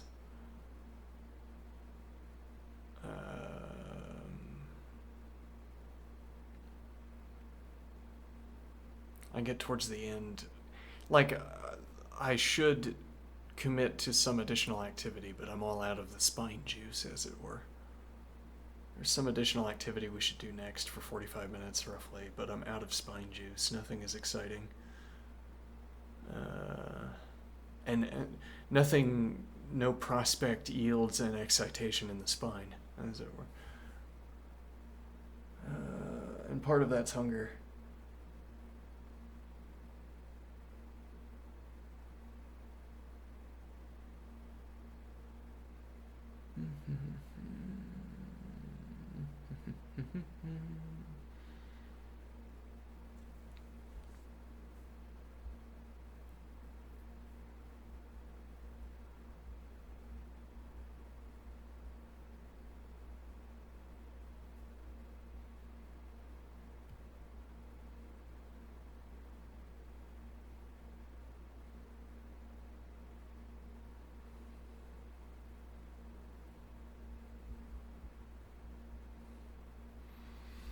Well,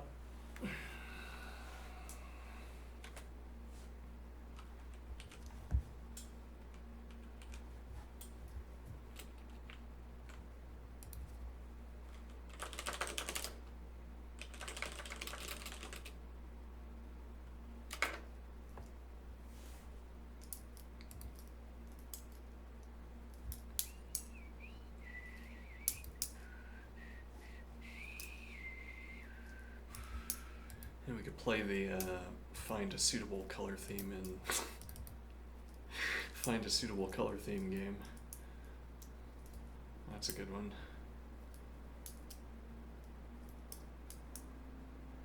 An absence of greens. Yeah, well, I mean, part of the problem here is there's just not enough. Oh, look at that. And there's the green. All right. That's pretty good.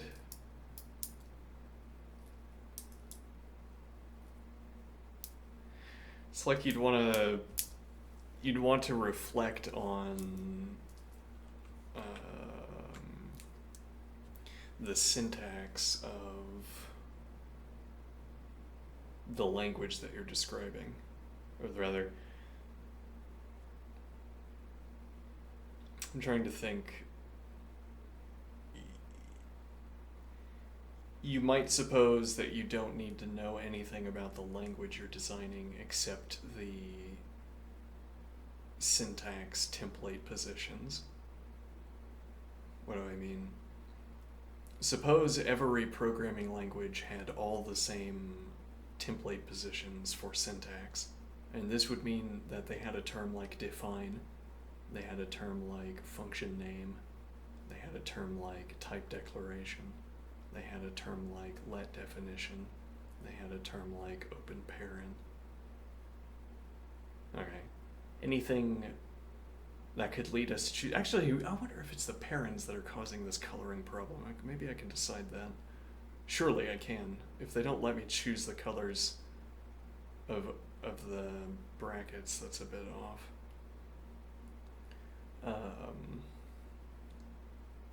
Now what point am I making? Right, so if I say every programming language has the same template positions,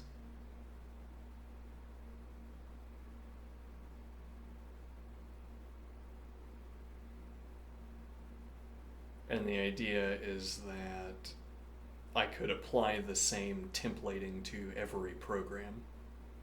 Okay, now let's suppose there's a special color for strings.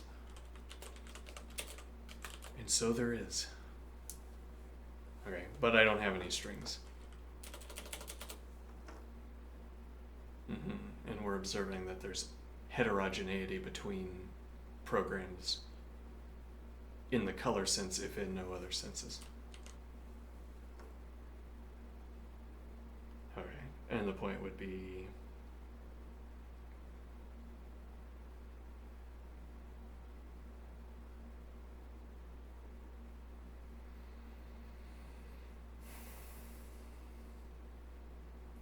that I could have the same color theme, but I could have two programming languages where they have access to all the same facilities and therefore require all of the same color assignments. I mean, rather, two programming languages require color assignments for all of the same syntactic operators, terms, whatever. Okay, but if you have a functional programming language, so say for instance that set gets its own color in every language because it's such a widely used term. It might not be, but suppose it is for the moment. Every language has set, and it deserves its own color because it's used so much, except not in functional programming languages. This we're not going to have. Even if we had it, we wouldn't use it. Okay, you might as well say we don't have it, and then the problem goes away, because then our condition is violated. It's not the case that every language has the same templating. Okay. Suppose APL versus Lisp. Okay. In APL, you use vectors primarily. You could have entire programs that don't reference lists, but only reference vectors. Similarly, in Lisp, you could have programs that only reference lists and not vectors. You give the same color to lists between the two cases, the same color to vectors between the two cases, and you have programs that look different based on color, even though they have access to all the same facilities.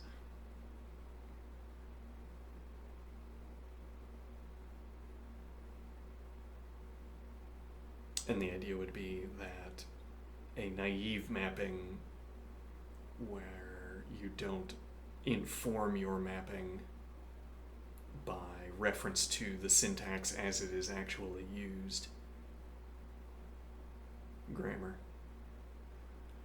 You would need to reference the syntax as it is actually used. Well, again, this is almost like saying if you come up with a color theme and then you imbue it into your programs and then you gauge whether it is good or bad and then refine, that process of refinement is going to show you whatever output it actually does.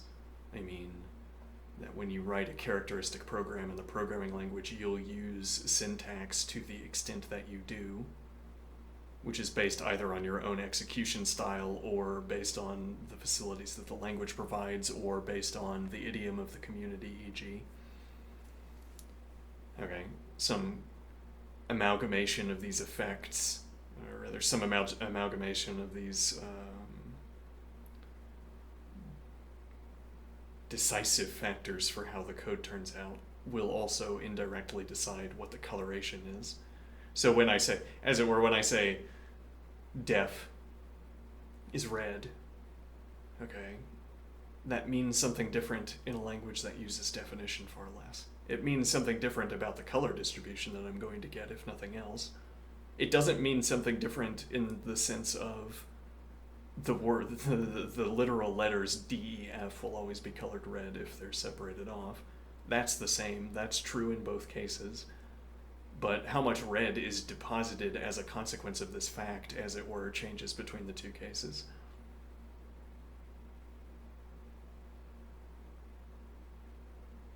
So I'm saying that you would need to look at your language as it is actually used to know what the consequences are of choosing the color mapping that you choose.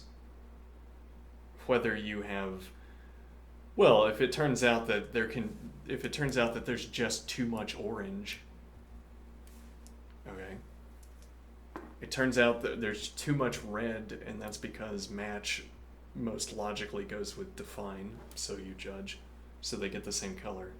Right? And it turns out that in this language you use def and match a lot, and also there's the corresponding word with for every match. So you incidentally get more red than you would otherwise choose. As a consequence of using your rule set to inform the coloring you superimpose over programs that you're also given. If you got different programs, you would still use the same coloring, but the output would differ. What it looks like would differ.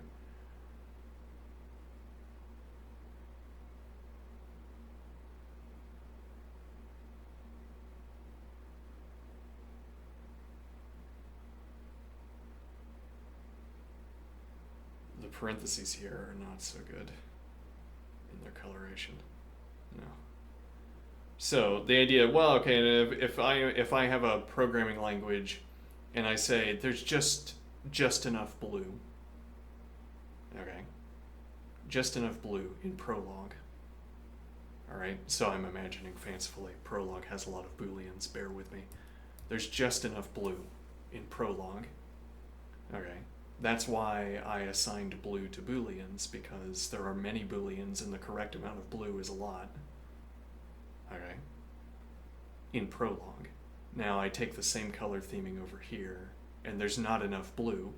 But it's not just that there's not enough blue, it's that, as it were, the amount of blue that was in the Prolog instance really held all of the other colors together, made a coherent color scheme out of the rest of them.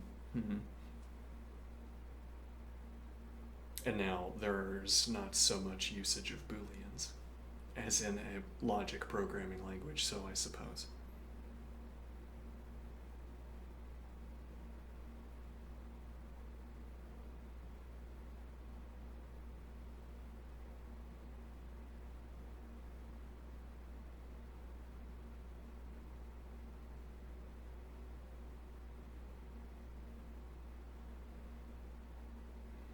Okay, now, so the idea is you'd want to... Well, yeah, so, I mean, we're imagining a designer. Okay, you're going to hire a designer for the color scheme, the default color scheme for Lean. We highly recommend this color scheme. Okay? And it's going to be designed by a graphic artist who has learned the language and used it and participated with it in the way that it is typically used. Because participating with it, using the language in the way it is typically used, will expose the graphic artist to those regularities that need to be referenced to justify a selection of colors.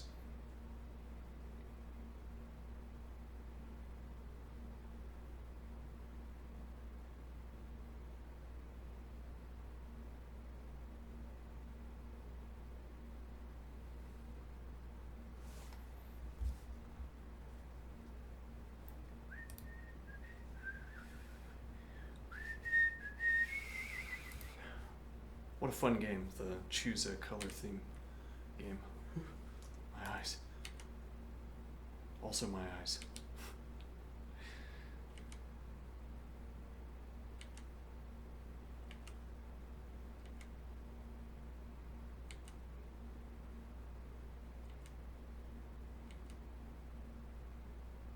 I kind of like that.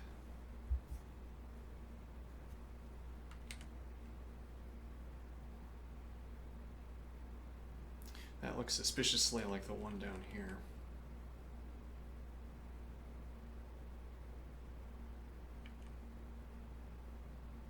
Oh, that's interesting. So yeah, I don't know, there's this certain matting to the color that I like, that I want to see. Interesting. I could live with that, probably.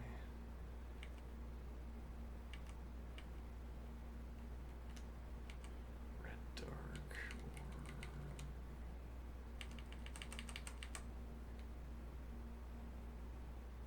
or...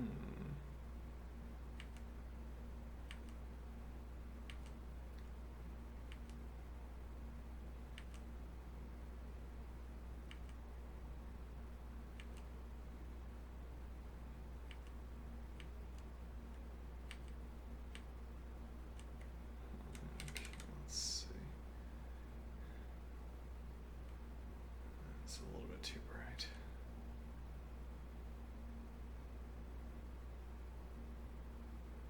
I like that.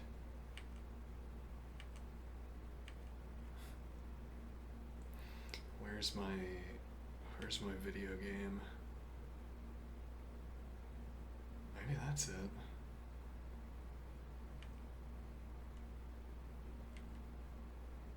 Where's my video game at?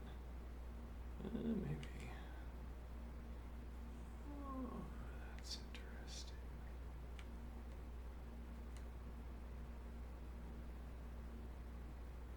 I wonder if these definition terms blend in a little bit too strongly.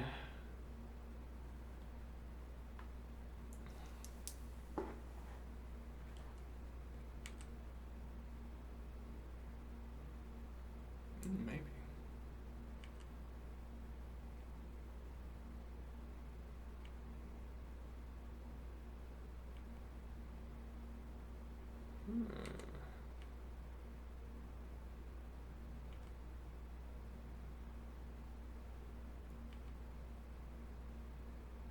Oh.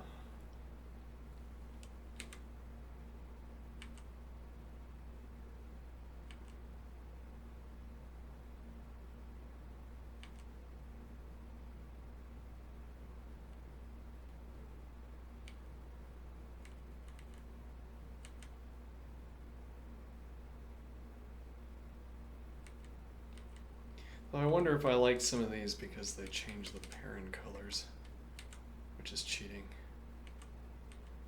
Because I could change the parent colors for any of them.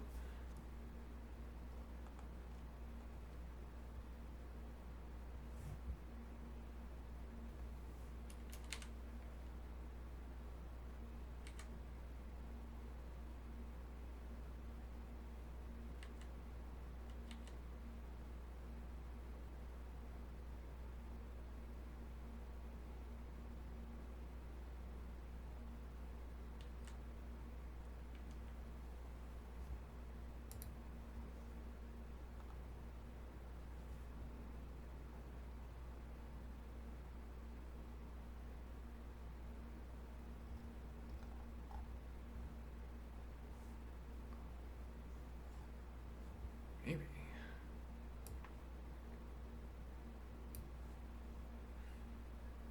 I don't work on the parent colors.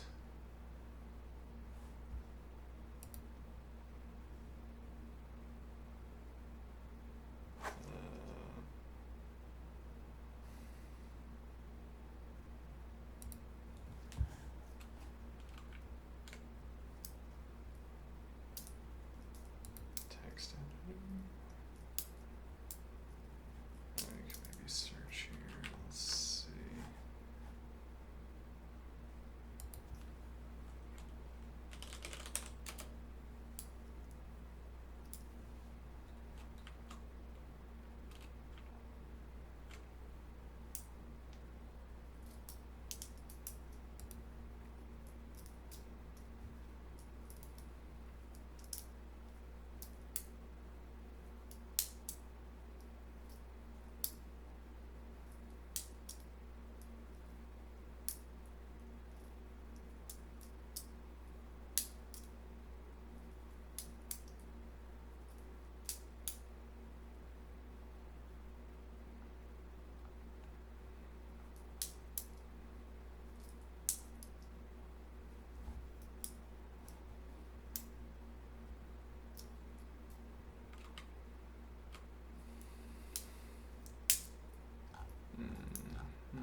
look that up. Okay.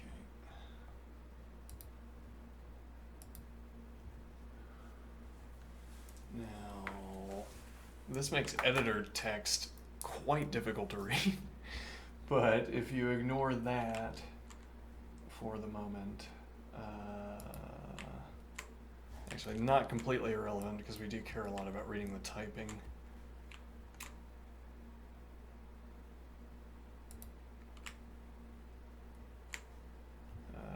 Let's see here.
Yeah, it also makes comments more difficult to read.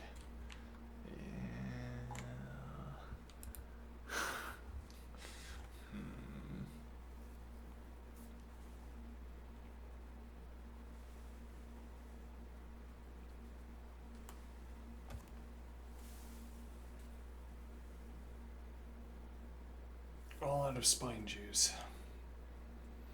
Yeah.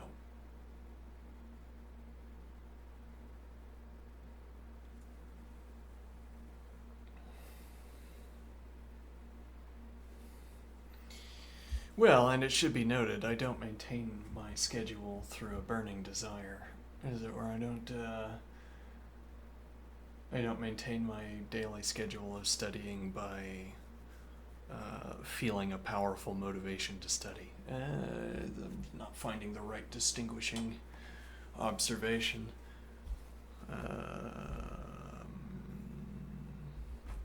I would say my motivation to study is strong.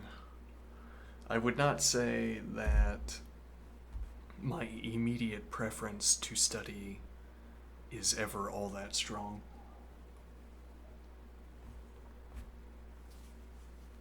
Like, I recall the feeling of wanting to play a video game as I am sitting down to play the video game. And I would not describe studying in the same way. But I would describe that feeling as excitement, or I'm not sure how I would describe it. Now, that to observe that I don't need to be, as it were, excited to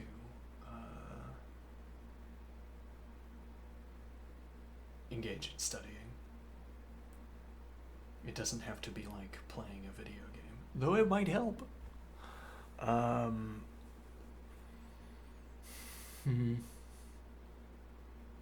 Okay, and when I'm talking about spine juice,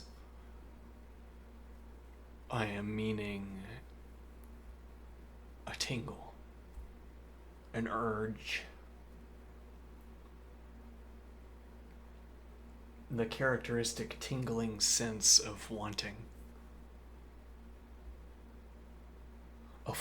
and getting.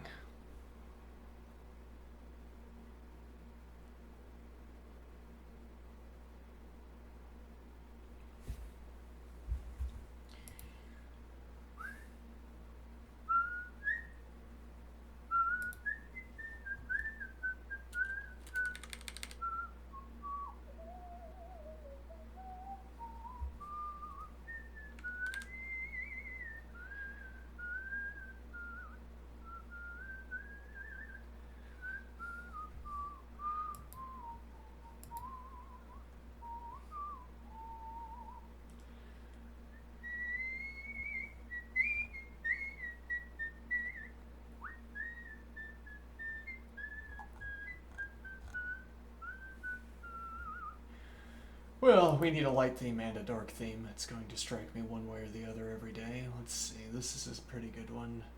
Has a memorable name. That's useful. I can find it. And then for dark, actually, I liked that quite a bit. Yeah, that's pretty good.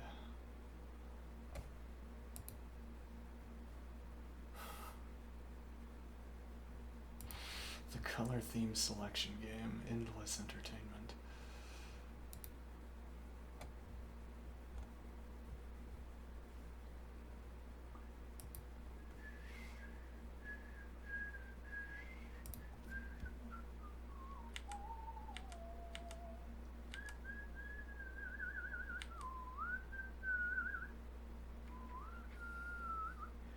Cherry dark. That's pretty good.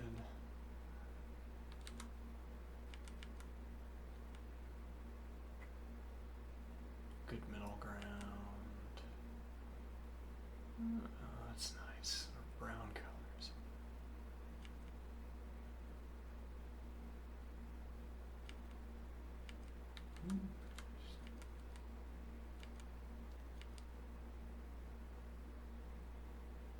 That reminds me of a laser tag arena.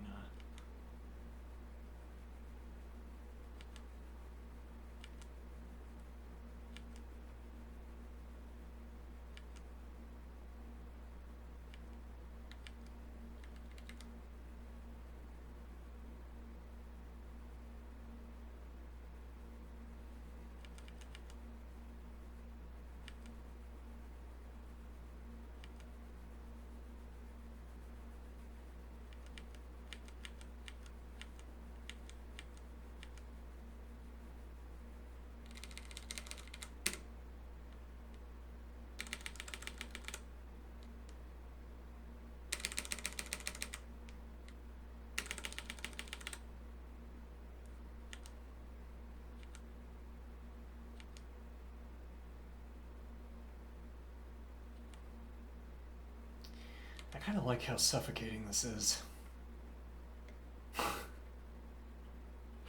Just bears down on you, but yeah, that's a good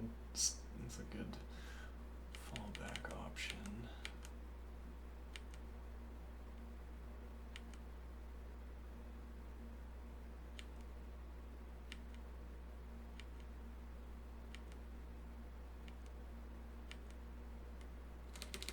Yeah, let's get back up.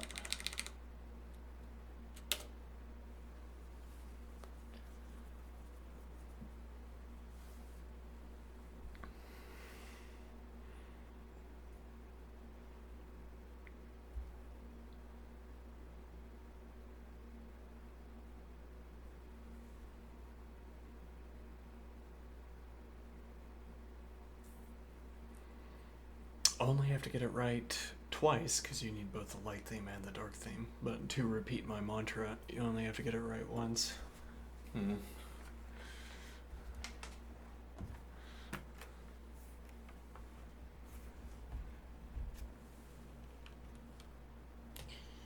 I'll do a few minutes of copper reads here.